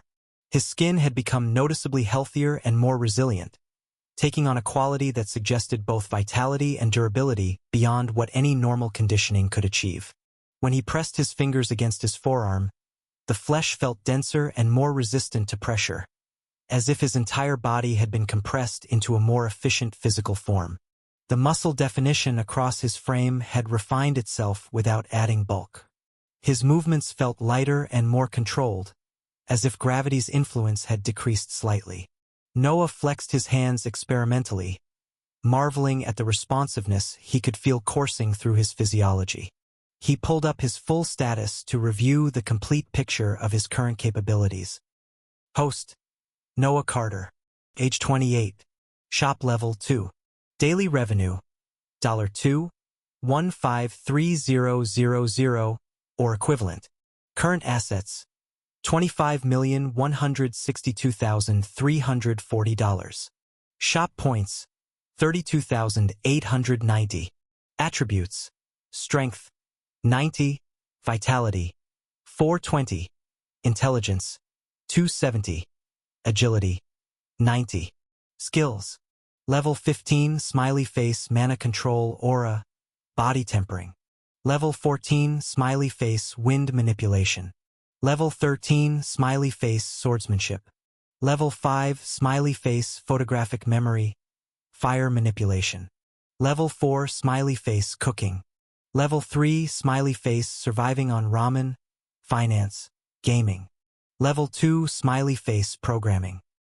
His vitality had been at 140, which was already higher than his other base attributes at 90. After reaching level 15 in body tempering, it had tripled, reaching a staggering 420 points. For a moment, Noah was completely dumbstruck as he processed the huge number displayed in his status screen. He had been curious about what would happen when body tempering reached this milestone, but the actual result exceeded even his optimistic expectations. Although he was extremely happy that his vitality was now at such an absurd level, he was also somewhat worried that his other attributes would lag behind significantly even after they upgraded to level 15. The disparity was becoming quite pronounced, with vitality now representing 1.5x his intelligence attribute at the same level. But after a moment of analytical thinking, he dismissed the concern as premature. His shop would always provide new items that would help him increase his attributes through consumption. The premium tier products, like instant coffee and mystical herbal tea, had already demonstrated the system's capacity to provide balanced growth opportunities. The enhancement items would never stop appearing in his shop inventory. So lagging behind entirely wasn't a realistic concern over the long term, but it was perfectly reasonable for him to have some attributes significantly higher than others at different points in his development, depending on which items he had consumed and which skills he had prioritized for advancement. The temporary imbalance was actually a feature rather than a flaw. His current build favored survivability and magical capacity through vitality and intelligence, which made perfect sense given the dangerous expedition to the World Tree that awaited them. Having absurdly high vitality meant he could survive injuries that would kill normal practitioners, giving him a margin for error that others simply didn't possess. Noah experimentally channeled mana through his body, feeling the way his enhanced vitality supported the flow of magical energy with unprecedented efficiency. The combination of 420 vitality points and level 15 body tempering created a physical vessel capable of withstanding magical techniques that would have torn apart his previous self. He could probably take direct hits from master-level spells now and survive with minimal injury, his body's regenerative capabilities operating at speeds that shocked him. The practical applications for combat were enormous. Still, he made a mental note to prioritize consuming items that would boost his strength and agility when the opportunity arose. While the current imbalance wasn't problematic, having all his attributes elevated to similar levels would create even more devastating overall capabilities. With Lola still deep in her meditation practice, Noah decided to wait patiently for her to emerge naturally from her training session. He knew that she could sense his presence in the shop through her archmage-level perception, and since she hadn't broken her concentration, it meant that she was most probably still not finished with her advancement attempt and might even be in a critical state of breaking through to the next level. Interrupting such a delicate process could potentially ruin weeks of preparation and cause her breakthrough to fail entirely. Noah had learned enough about magical cultivation to understand that timing was crucial during rank advancement. He grabbed a few enhancement items from the shelves, selecting products that would support his own training session while Lola completed her work. Then he made his way up the stairs to the second floor, where he could practice without any possibility of disturbing her concentration. Noah downed the items he had selected to help facilitate his own potential breakthrough. The familiar surge of temporary attribute boosts flowed through his system as the premium consumables took effect, preparing his body and mana channels for intensive training. He reached into his storage ring and withdrew one of the Tier 5 wind orbs, the concentrated elemental essence pulsing with power in his hand. The artifact represented thousands of hours of natural wind element accumulation, compressed into a form that could dramatically accelerate his advancement. Settling into the lotus position on the floor, Noah began channeling the orb's energy through his magical pathways. The next few hours passed in focused concentration as he pushed his wind manipulation capabilities toward the critical threshold that would unlock new techniques and applications. The wind essence from the orb flowed through his channels with increasing intensity, each circulation refining his understanding of air currents, pressure dynamics, and elemental control. Your skill wind manipulation has reached level 15. A satisfied smile formed on Noah's face as the notification appeared, confirming that another of his core skills had reached the critical level 15 threshold. The balanced advancement of his primary abilities continued according to his strategic planning. Unfortunately, wind manipulation did not grant him any direct attribute gains like body tempering had done with vitality. However, it did unlock access to a new advanced technique using wind element, which was always exciting to explore and could potentially provide combat applications that would prove invaluable during the World Tree expedition. Noah could immediately sense the expanded possibilities available to him now. The restriction that had previously limited him to controlling one or two wind blades simultaneously had vanished, replaced by the capacity to generate and manipulate multiple complex wind constructs at once. His understanding of how to combine wind with other elements had also deepened considerably. But that wasn't the most exciting thing. The new skill was. The new wind skill was engraved in Noah's mind after his breakthrough, the technique's structure and principles flowing into his consciousness like inherited knowledge. Of course, just because the skill pattern was now imprinted in his memory did not mean that he could cast it easily without any issues or complications.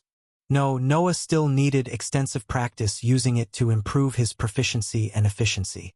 Whether reducing casting time, increasing power output, or refining control, every aspect would require dedicated training before the technique could be mastered. Striking Eagle. Details. Conjure a flying eagle construct made of compressed wind element. Upon impact with the target, the eagle detonates into a devastating whirlwind prison that traps the victim within a sphere of rotating wind blades of various sizes. These blades slash at the trapped target from every conceivable angle simultaneously, cutting with precision down to microscopic fibers, while the centrifugal force prevents normal escape until the technique dissipates.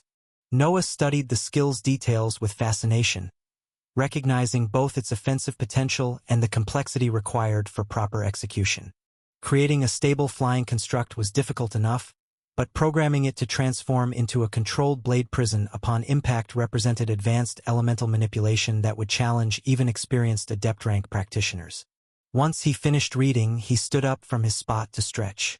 As much as he wanted to try out the new skill, there was no target, and using it in the shop would certainly make noise. It wasn't a good idea to use it in the shop anyways. I wonder if the idle room could improve at some point to allow for idle training and enhanced training at the same time. That would be really nice. Noah muttered to himself. Host. Noah Carter. Age 28. Shop level 2. Daily revenue. $2,153,000 or equivalent. Current assets. $25,162,340. Shop points. 32,890. Attributes. Strength. 90. Vitality. 420. Intelligence. 270. Agility. 90. Skills. Level 15 Smiley Face Mana Control, Aura Wind Manipulation Body Tempering. Level 13 Smiley Face Swordsmanship. Level 5 Smiley Face Photographic Memory, Fire Manipulation. Level 3 Smiley Face Surviving on Ramen, Cooking, Finance, Gaming. Level 2 Smiley Face Programming. Noah's status had once again seen a noticeable change.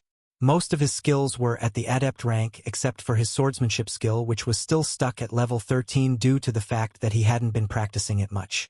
With some dedicated practice sessions combined with strategic use of the idle room for automated advancement, Noah would be able to reach adept rank across all his primary combat attributes.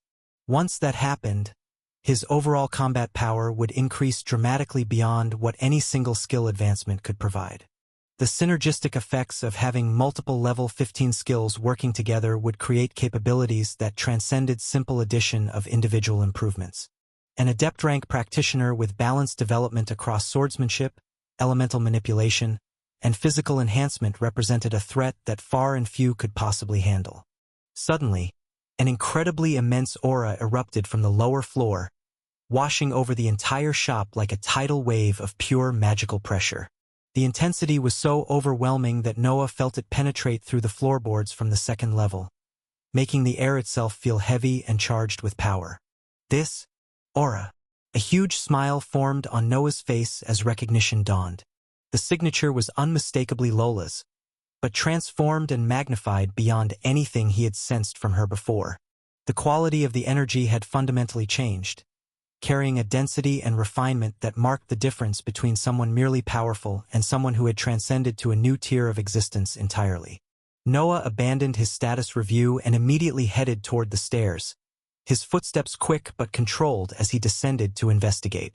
The magical pressure increased with each step downward, growing more concentrated as he approached its source on the main shop floor. Leo had awakened from his peaceful slumber and moved to a respectful distance from Lola's meditation position, the intelligent lion recognizing that something momentous was occurring. His golden mane seemed to shimmer in response to the ambient magical energy saturating the air. Lola remained seated in perfect lotus position exactly where Noah had left her, but the transformation was visibly apparent even from across the room. Her aura radiated outward in waves of silvery blue light that made the air shimmer like heat mirages, creating visual distortions that marked the boundary between normal space and the concentrated magical field surrounding her body. Her breathing had synchronized to a rhythm that seemed to pulse with the magical energy itself, each inhalation drawing ambient mana from the environment, while each exhalation refined and compressed it into increasingly pure forms.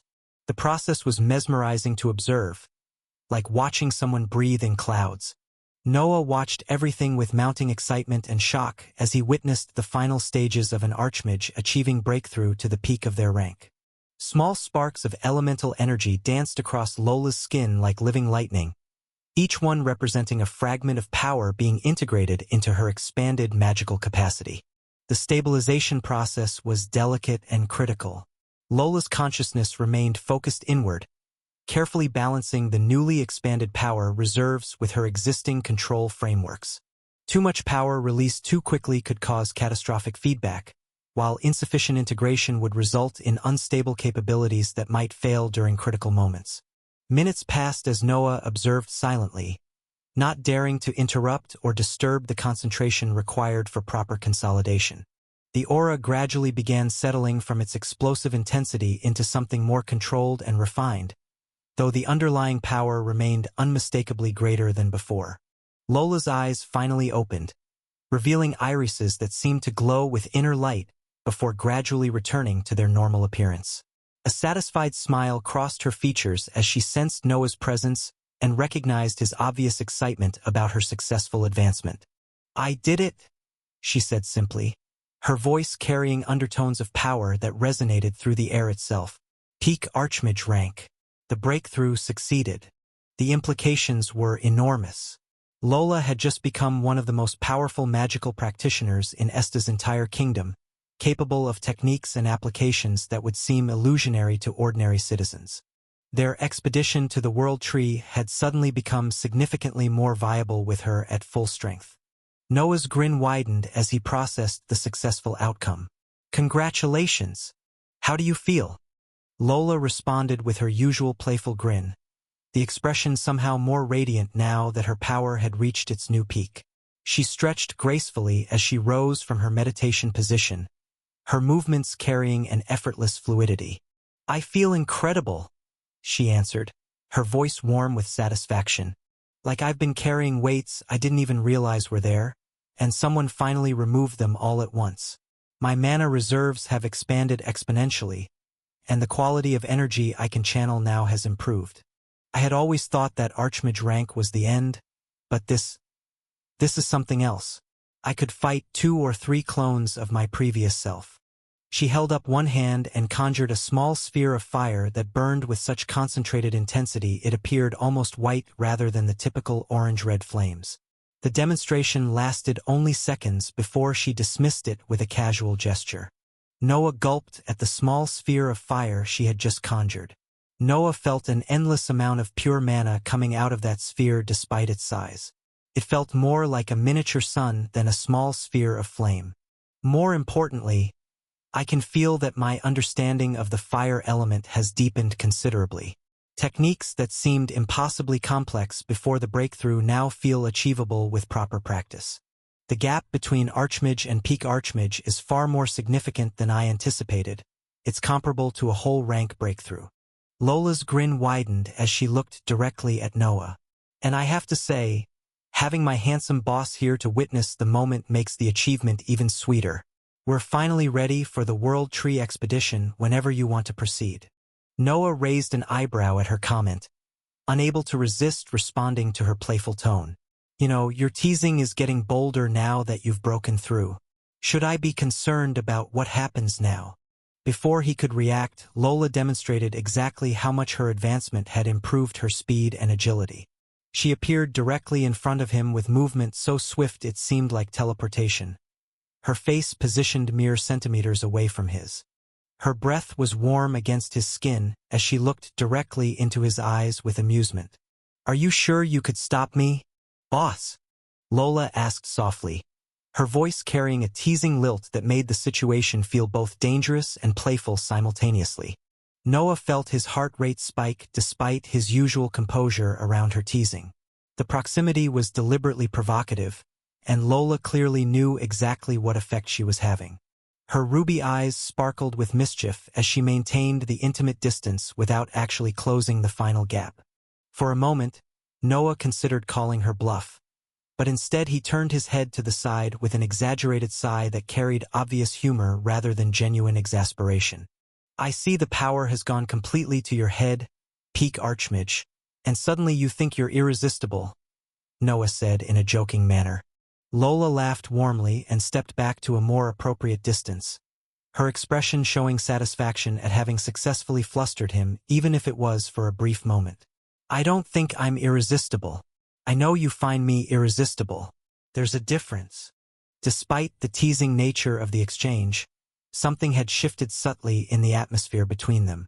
The playful intimacy felt more genuine than mere flirtation, carrying undertones of actual affection that went beyond simple gratitude or a working relationship. Leo watched the interaction with what could only be described as amusement, the intelligent lion clearly recognizing the developing dynamic between his father and his companion. "You're impossible?" Noah muttered, though his smile betrayed that he wasn't actually complaining about the situation. "And you wouldn't have it any other way?" Lola replied confidently, her grin widening as she recognized his lack of genuine protest. The moment crystallized something that had been building between them for weeks. Their relationship had evolved beyond employer and employee, beyond allies facing danger together, into something warmer and more personal that neither seemed inclined to define too precisely just yet. Noah recognized the need to shift their focus back to the practical matters at hand. The playful moment had been pleasant, but they had serious responsibilities waiting. "We should discuss the auction that's supposed to happen today. With your breakthrough complete, we need to decide our next steps." Lola's expression became more serious as she nodded in agreement. "It's better to move toward the World Tree now rather than delaying further. The timing is actually ideal." Noah had been considering the possibility of postponing to ensure proper preparation.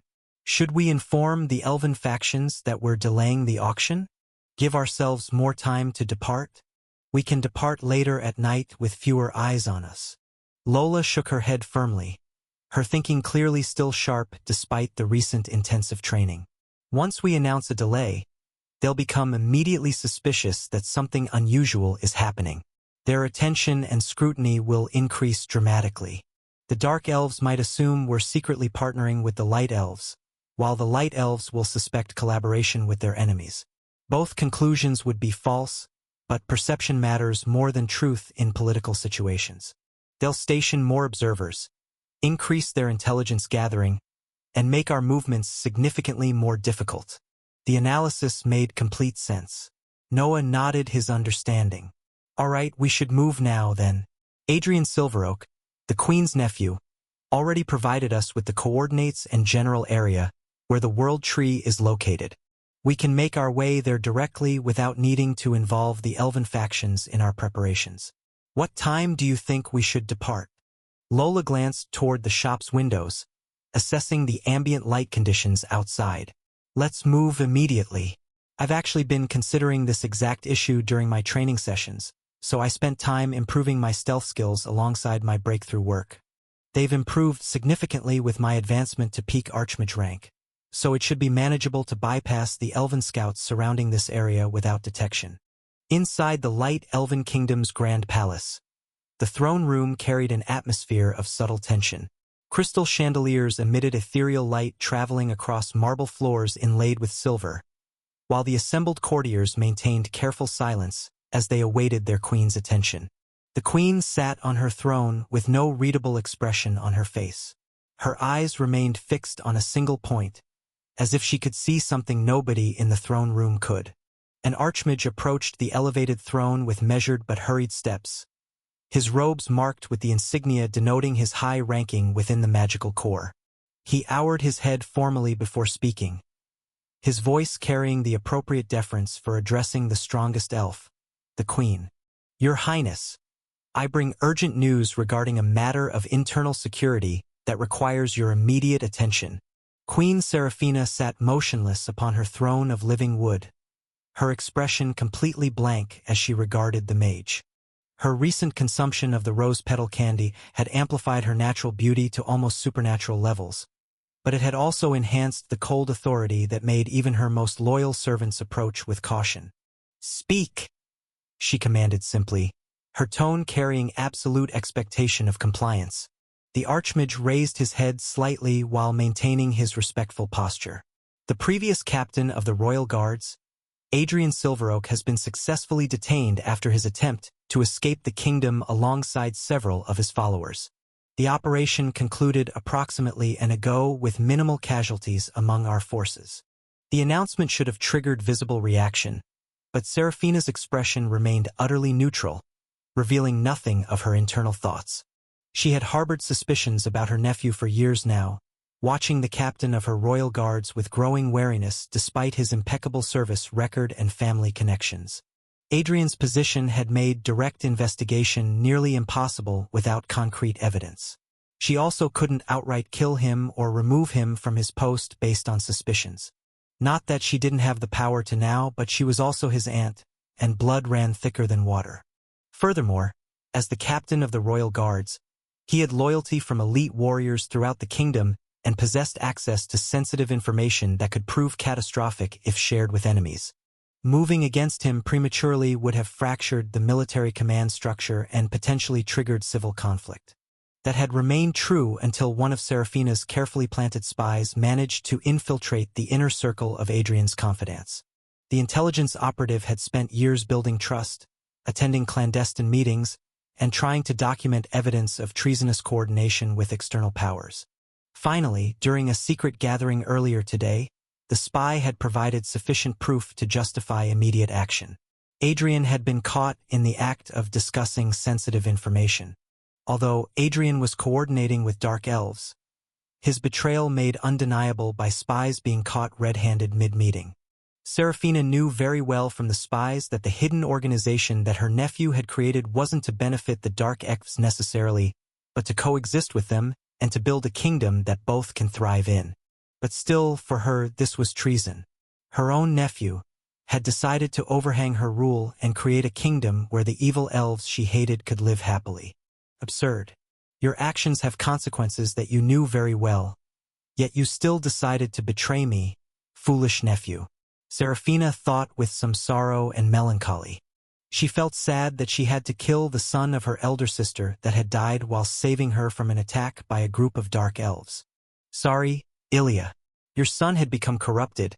The only way to save him is to kill him. I hope you reunite with him. I will join you guys when it's time. Your Highness. The Archmage that had been speaking for some time looked at the Queen with confusion. She wasn't saying anything. Serafina woke up from his stupor. He attempted to fight his way free? Serafina asked, her voice carrying mild curiosity rather than genuine surprise. Yes, Your Highness. Adrian and most of his closest followers engaged our detainment team when they realized escape was impossible. The captain demonstrated considerable skill, as expected given his strength and experience. However, our forces had prepared specifically for his capabilities based on intelligence provided by your operative. The Archmage paused before continuing with his report. A few of his followers were killed during the confrontation when they refused surrender. Adrian himself sustained moderate injuries but remains alive and capable of interrogation. Most followers surrendered once Adrian fell and are currently being held separately. Serafina processed this information with the cold calculation that had made her an effective ruler despite her relative youth compared to previous rulers. Adrian's capture represented both a security victory and a political nightmare. His betrayal would create ripples throughout the kingdom's power structure, raising questions about who else might have been compromised. More troubling was the uncertainty about what information he had already transmitted to the Dark Elves. Strategic positions, troop movements, supply chain vulnerabilities, the locations of critical defensive installations, all of it could have been given to their enemies over months or years of secret collaboration. The Queen's mind worked through the implications rapidly. If Adrian had revealed the true significance of the mysterious shopkeeper's location and capabilities, both elven factions would be racing to either control or eliminate the interdimensional merchant. The delicate balance she had been maintaining could collapse into open warfare before the planned auction even occurred. She glanced at the Archmage with eyes that carried no warmth despite her supernatural beauty. Prepare him for my personal questioning. I want answers about the full extent of his betrayal, everyone he has been coordinating with, and everything he has revealed to our enemies. The Archmage understood the Queen's words and the specific meaning behind her instruction about preparation. His expression showed no discomfort at the implication, merely professional acknowledgement of orders received.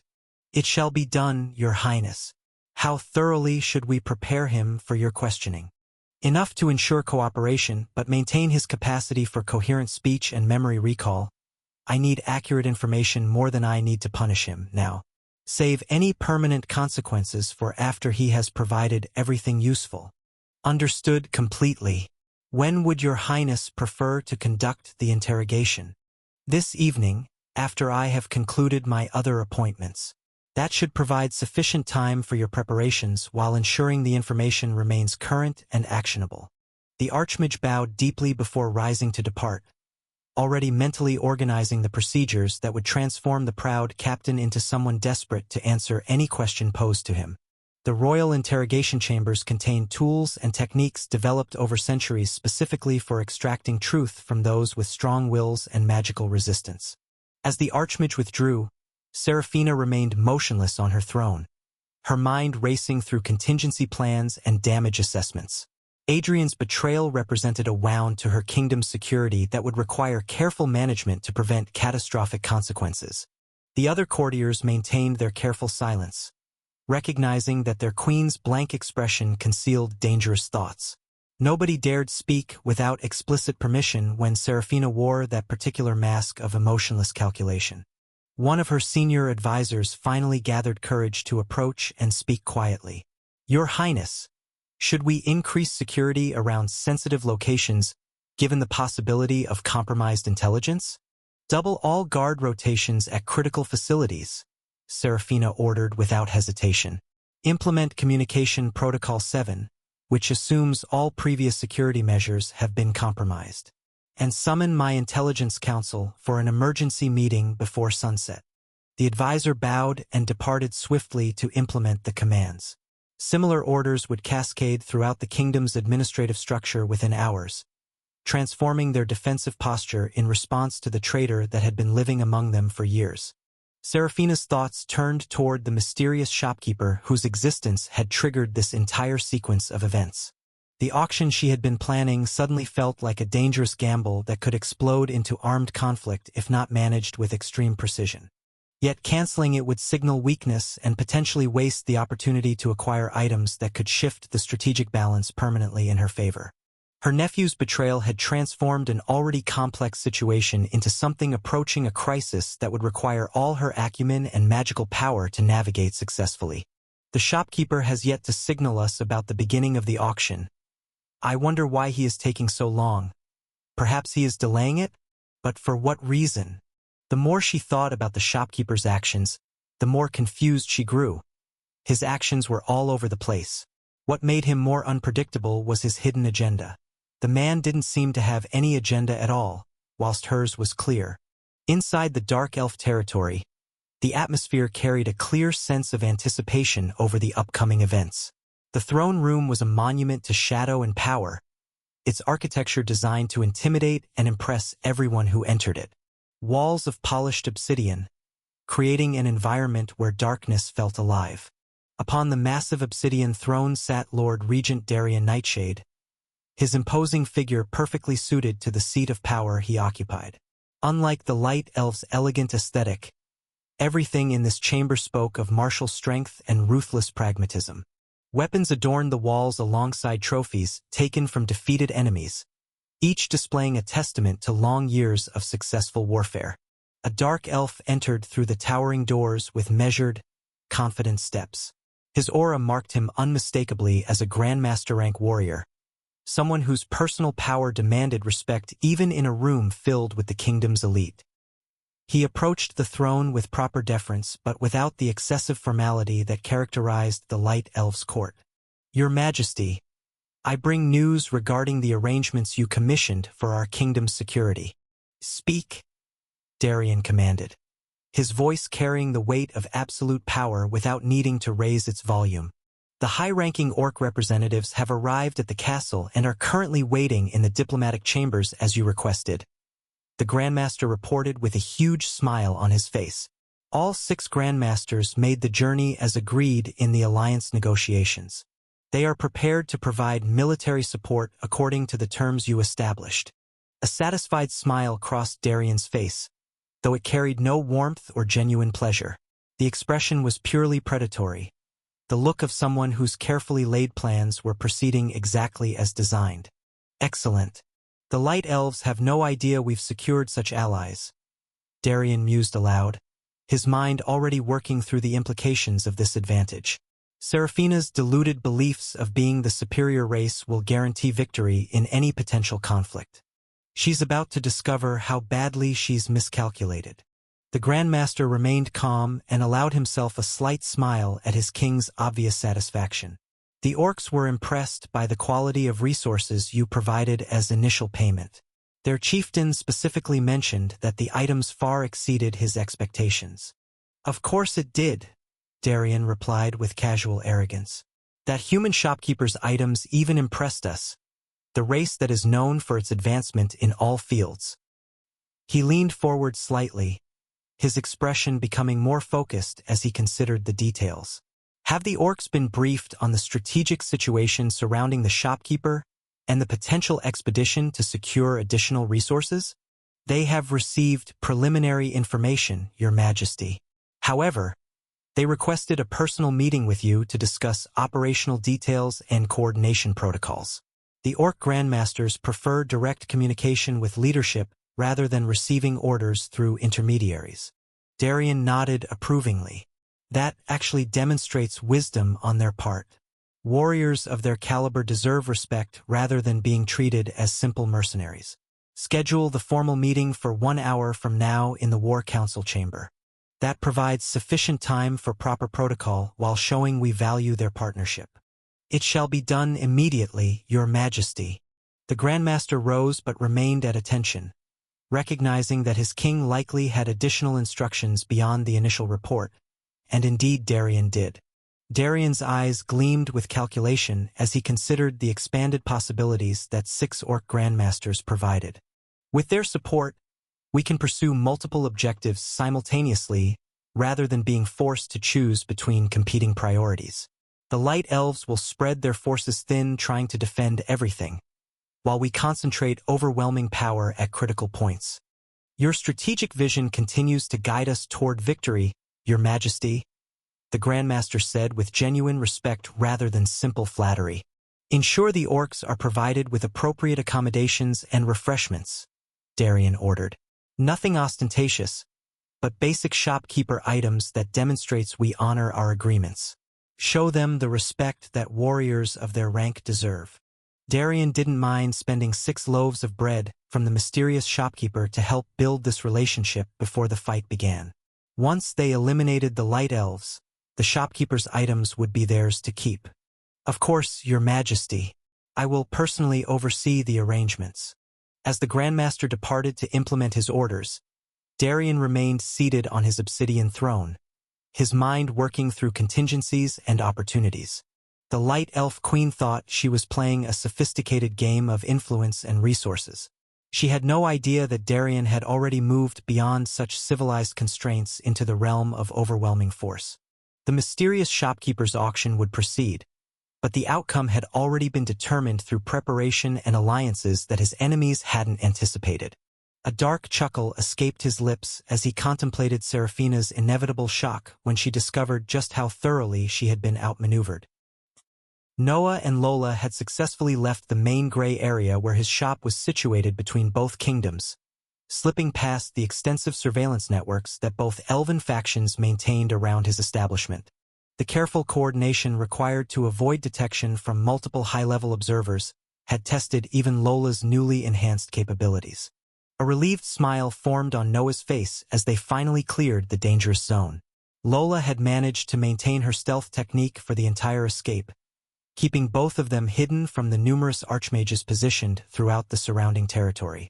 They were now approximately a mile away from where either kingdom could maintain reliable surveillance on their movements. We made it out of their peripheral senses in time, Lola muttered, her voice showing the strain of sustained magical effort. My stealth skill couldn't hold on for much longer. Hiding from so many archmages simultaneously is incredibly difficult, even at my current strength. The concentration required to mask 2 people's presence while moving through their observation zones pushed me close to my limits. Her body slowly started becoming fully visible again as the advanced concealment technique finally faded, the hidden distortion that had surrounded them both dissipating like morning mist. The magical drain from maintaining such sophisticated illusion work for an extended period was evident in her slightly labored breathing. That was impressive work, Noah said with genuine admiration, reaching into his storage ring. Your control over the stealth magic was flawless. They couldn't detect any fluctuations in the concealment even when we passed within 100 meters of that archmage patrol. He retrieved a bottle of iced tea from his inventory and offered it to Lola. Here, this should help you recover your mana reserves faster. We still have a long journey ahead of us to reach the World Tree's coordinates. It's not an enormous distance, but it's not particularly close either. Lola accepted the bottle gratefully and drank deeply, the premium beverage's restorative properties immediately beginning to replenish her depleted magical energy. The relief was visible in her expression as the fatigue started lifting. Thank you. This helps a lot, she said after finishing half the bottle. The World Tree's location is approximately 15 miles from here according to the coordinates Adrian provided.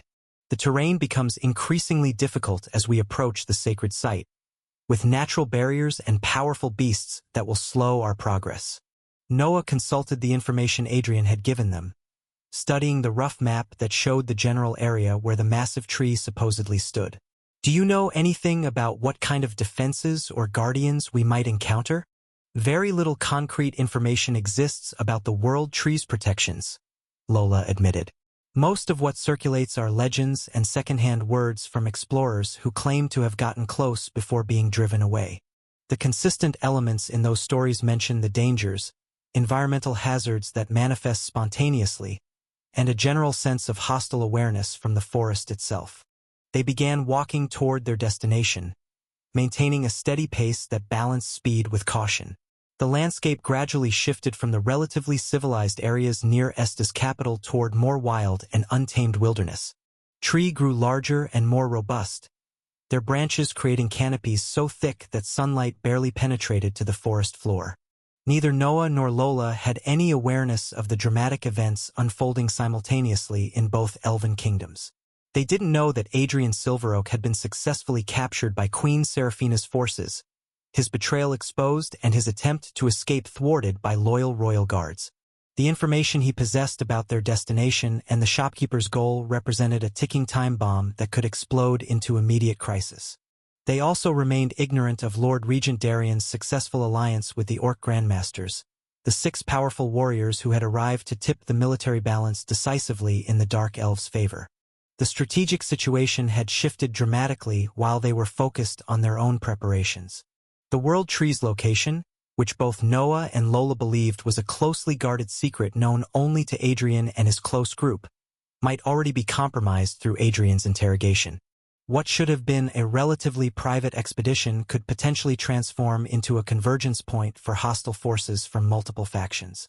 But for now, they walked in peaceful ignorance of these complications, focused entirely on navigating the increasingly dangerous wilderness between them and their destination. The forest around them grew more dangerous with each mile, pure mana saturating the very air they breathed. "How are you feeling?" Lola asked as they walked, making conversation to pass the time. "Your combat capabilities seemed significantly enhanced compared to when you first arrived in this place. Are you accustomed to your body?" Lola was clearly trying to do some small talk since Noah wasn't. "The advancement to adept rank made an enormous difference," Noah replied honestly. "The way my attributes and skills interact now creates synergies I couldn't have achieved before. My body tempering reaching that level especially transformed my durability and physical capability." They continued their journey, unaware of the ripples in the elven kingdoms. The wilderness grew increasingly hostile as Noah and Lola ventured deeper into the untamed forest surrounding the World Tree's territory. The ambient mana concentration had risen noticeably with each mile, creating an environment where magical beasts thrived far beyond what normal ecosystems could sustain. Their first encounter came within 30 minutes of leaving the surveillance zone. A pack of wolves materialized from the dense undergrowth, their fur glowing with mana. The beasts carried the aura signature of apprentice-rank creatures, dangerous to ordinary humans but manageable for trained practitioners. Lola dispatched them with casual attacks that demonstrated the vast gulf between their capabilities and hers. A single gesture conjured flames that consumed the entire pack before they could close half the distance to their position. The wolves didn't even have time to howl before being reduced to ash that scattered on the wind. "Apprentice-rank wolves," Lola observed calmly as they continued walking. "Common predators in high-mana environments. Their presence confirms we're approaching an area of significant magical concentration." Noah nodded, impressed by the effortless nature of her combat magic. The flames had appeared and disappeared so quickly that he barely registered the casting process, demonstrating control that bordered on instinctive reaction rather than conscious spellwork. A few minutes later, they encountered something more powerful. A massive earth bear emerged from behind a cluster of trees, its body covered in stone-like armor that marked it as significantly more dangerous than the shadow wolves. The creature's aura indicated solid apprentice rank, possibly approaching the threshold to adept level. The bear charged with surprising speed for something so massive, its footfalls shaking the ground and sending small tremors through the forest floor. Each step left deep impressions in the packed earth, showcasing the tremendous weight behind its armored form. Lola responded with a compressed fireball that carved through the stone armor as if it were soft clay rather than hardened rock. The technique penetrated deep into the creature's chest cavity, burning critical organs and dropping the massive beast mid-charge. It collapsed in a heap barely 10 meters from their position, dead before its momentum fully ceased. "Earth bears are normally quite resilient," Lola commented as she examined her work. "But concentrated elemental attacks targeting structural weaknesses make armor largely irrelevant regardless of thickness or material composition. I didn't even use adept rank strength," The strength of that attack was approximately the same as the bear. They continued their journey, encountering more dangerous creatures as they ventured deeper into the magical wilderness. A venomous serpent with scales that shimmered with toxic energy tried to ambush them from an overhanging branch, only to be incinerated by a casual fireball from Lola before it could strike. Twin lightning hawks descended from above, their bodies crackling with electrical discharge that marked them as high apprentice rank threats. Lola destroyed both simultaneously with mana spears that pierced through their elemental defenses, the projectiles moving too fast for the aerial predators to evade. Noah watched these encounters with growing appreciation for Lola's combat capabilities. Each monster fell so quickly that calling them fights seemed generous. She was easily eliminating threats before they could pose any actual danger, her peak archmage abilities rendering apprentice-rank creatures completely irrelevant. The pattern continued for the next hour as they progressed through increasingly dangerous territory. A mantis with blade-like forearms that could cut through steel died to a precisely placed earth spike through its vulnerable thorax. A pack of dire wolves coordinating their attack strategy fell to a magical shockwave that ruptured their internal organs simultaneously. Then they encountered their first adept-rank beast, and the atmosphere shifted dramatically.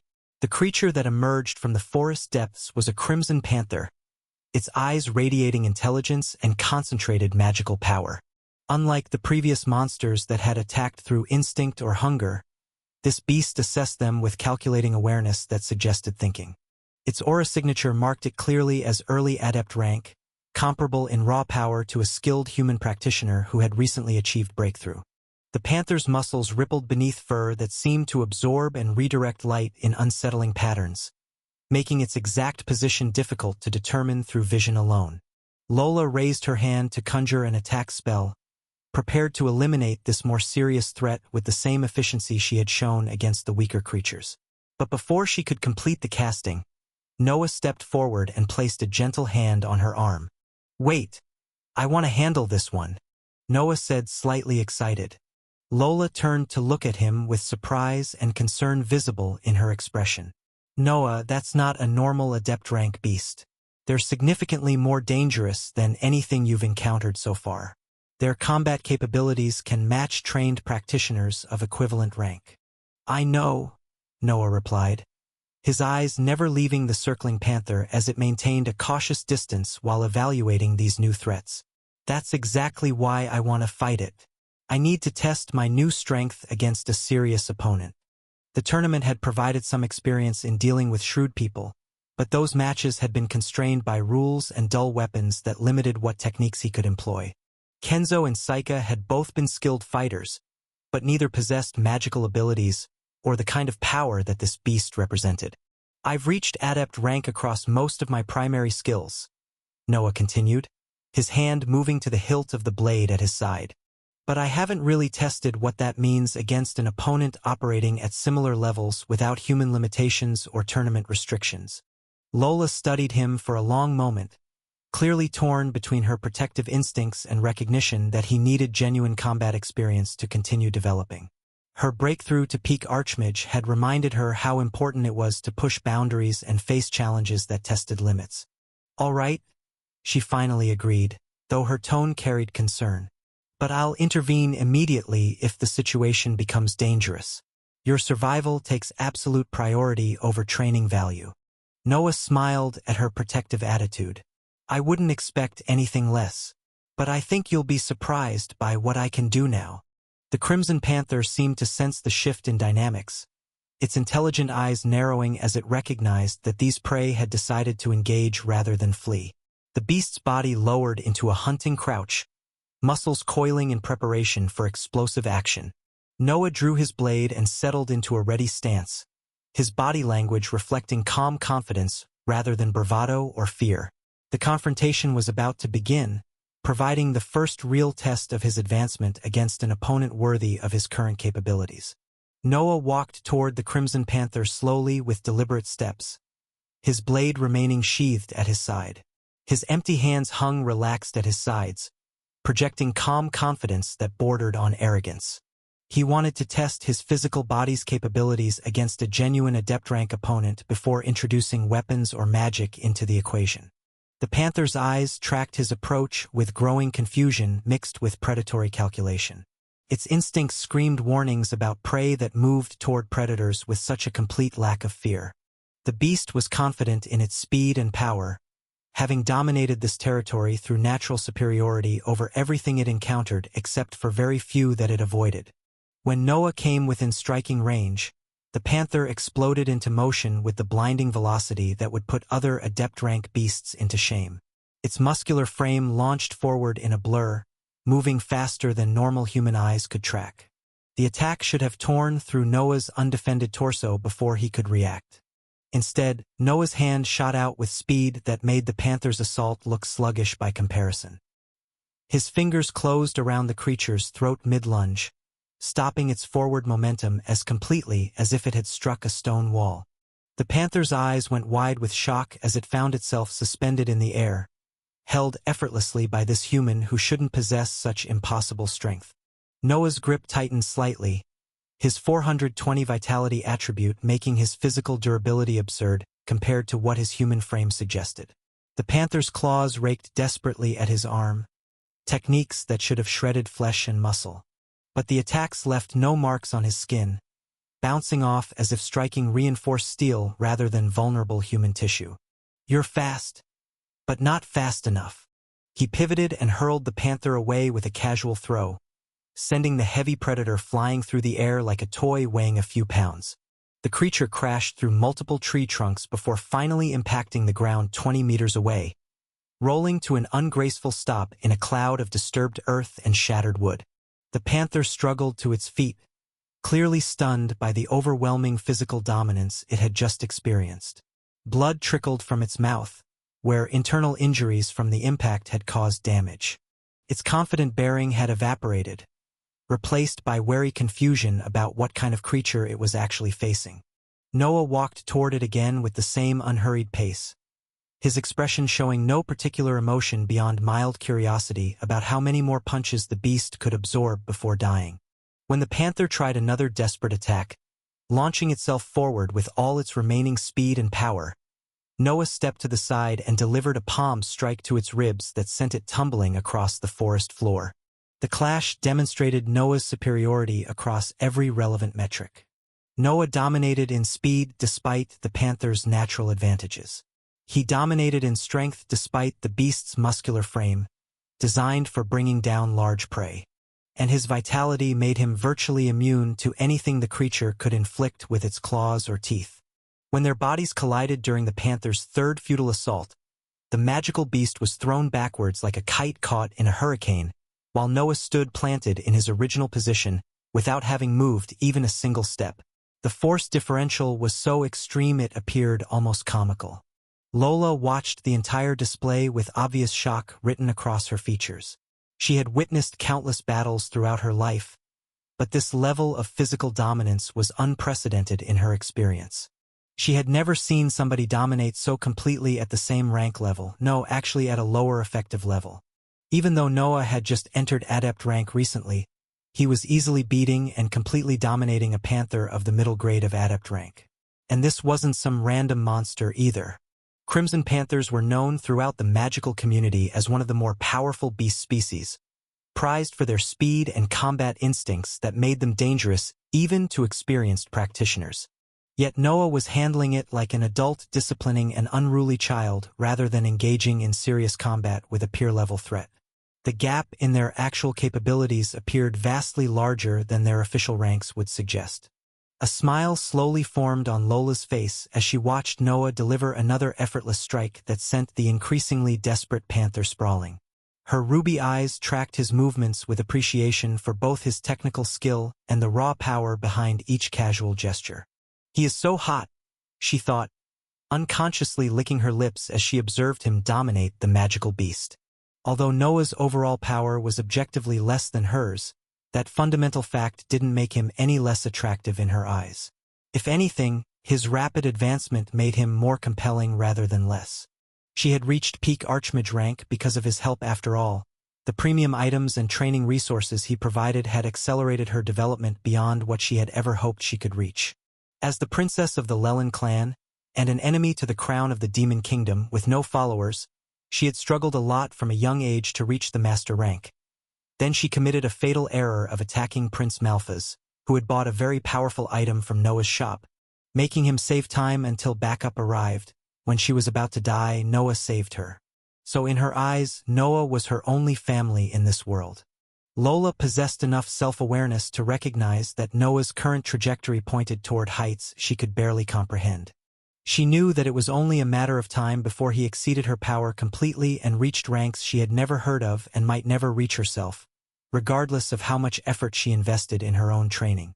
That inevitable reality didn't hurt her pride or trigger jealousy the way it might have with other practitioners. Lola had long ago accepted that true genius operated on different scales than mere talent or dedication. She knew that by comparing herself to others from a young age. Whilst she blasted through the ranks, others were stuck for years and decades. Watching Noah advance didn't diminish her own accomplishments or make her feel inadequate about her abilities. But one thing did cause a sharp pang of anxiety in her chest whenever she allowed herself to think about the future too deeply. I hope he doesn't leave me behind when he reaches those levels. She thought, the vulnerability in that internal admission something she would never voice aloud. I hope I can continue being useful to him, continue being someone he wants to keep close, rather than someone who becomes obsolete as he transcends everything I know entirely. The thought of Noah ascending to ranks beyond her reach and simply moving on without her felt worse than any physical injury or setback she had ever experienced. Somewhere along the way, this man had become far more important to her than their relationship strictly required. Down on the forest floor, the Crimson Panther was reaching the same conclusion that fleeing represented its only realistic chance of survival. The beast's confidence had completely evaporated after multiple failed assaults that demonstrated the overwhelming gap between their capabilities. The panther feinted another desperate attack, launching forward as if committing to one final attempt to wound its tormentor. But at the last possible moment, it pivoted sharply and bolted in the opposite direction, its tail tucked between its legs in the universal sign of defeated retreat. The creature ran with every ounce of speed its powerful legs could generate, abandoning all dignity in favor of pure survival instinct. A smile formed on Noah's face as he watched the attempted escape, his expression showing satisfaction. Noah had seen through the obvious deception. "Where do you think you're going?" Multiple wind blades materialized in the air before him, compressed air taking solid forms. The razor-sharp constructs hovered for a fraction of a second before launching toward the fleeing panther with a velocity that exceeded anything the beast's natural speed could hope to evade. The panther didn't even glance back as it used all its remaining strength to run, every muscle fiber dedicated to putting maximum distance between itself and the terrifying human. Its survival instincts screamed warnings, but the creature had no way to perceive the invisible death approaching from behind. Suddenly, the panther's vision lowered dramatically as its perspective shifted in ways that shouldn't be physically possible. The world started spinning in disorienting patterns as the beast's consciousness struggled to process the sensory information that made no logical sense. Whoosh! The wind blades had struck at once, one of them severing the panther's head cleanly from its muscular neck. The decapitation was so swift and clean that the creature's body continued running for several more steps before its nervous system registered that death had already occurred. Thud! The Crimson Panther's head hit the forest floor and rolled to a stop against a moss-covered stone, its eyes still wide with the shock of its final moments. The body collapsed seconds later, blood pooling beneath the massive corpse as its heart pumped its final beats. "You have killed a Tier 3 Crimson Panther." The system notification appeared in Noah's vision, confirming the successful elimination of an adept-rank magical beast. His first real combat test against a serious opponent had concluded decisively in his favor, validating the dramatic improvements his recent advancements had provided. Lola approached Noah with an approving smile, her earlier internal worries temporarily pushed aside in favor of the playful dynamic they had established. That was quite the impressive display of power. The poor panther didn't stand a chance against my powerful boss. Noah glanced at her with mild suspicion, recognizing the teasing tone in her voice. It was a straightforward fight. Nothing particularly special. "Nothing special?" Lola repeated with mock disbelief, moving closer. You threw a middle-grade adept-rank beast around like it was a training dummy. Most adepts would struggle against such an opponent, but you made it look effortless. I had a good run, Noah replied modestly. Good run? Is that what we're calling you're absurdly strong now? The panther's claws couldn't even scratch your skin. That's beyond normal adept-rank durability, Lola echoed, her grin widening. My vitality stat is somewhat higher than average. Noah shrugged. Somewhat higher? Lola laughed, shaking her head at his obvious understatement. You're adorable when you try to be humble about being ridiculously overpowered. Before Noah could protest that characterization, Lola turned and began walking toward their destination.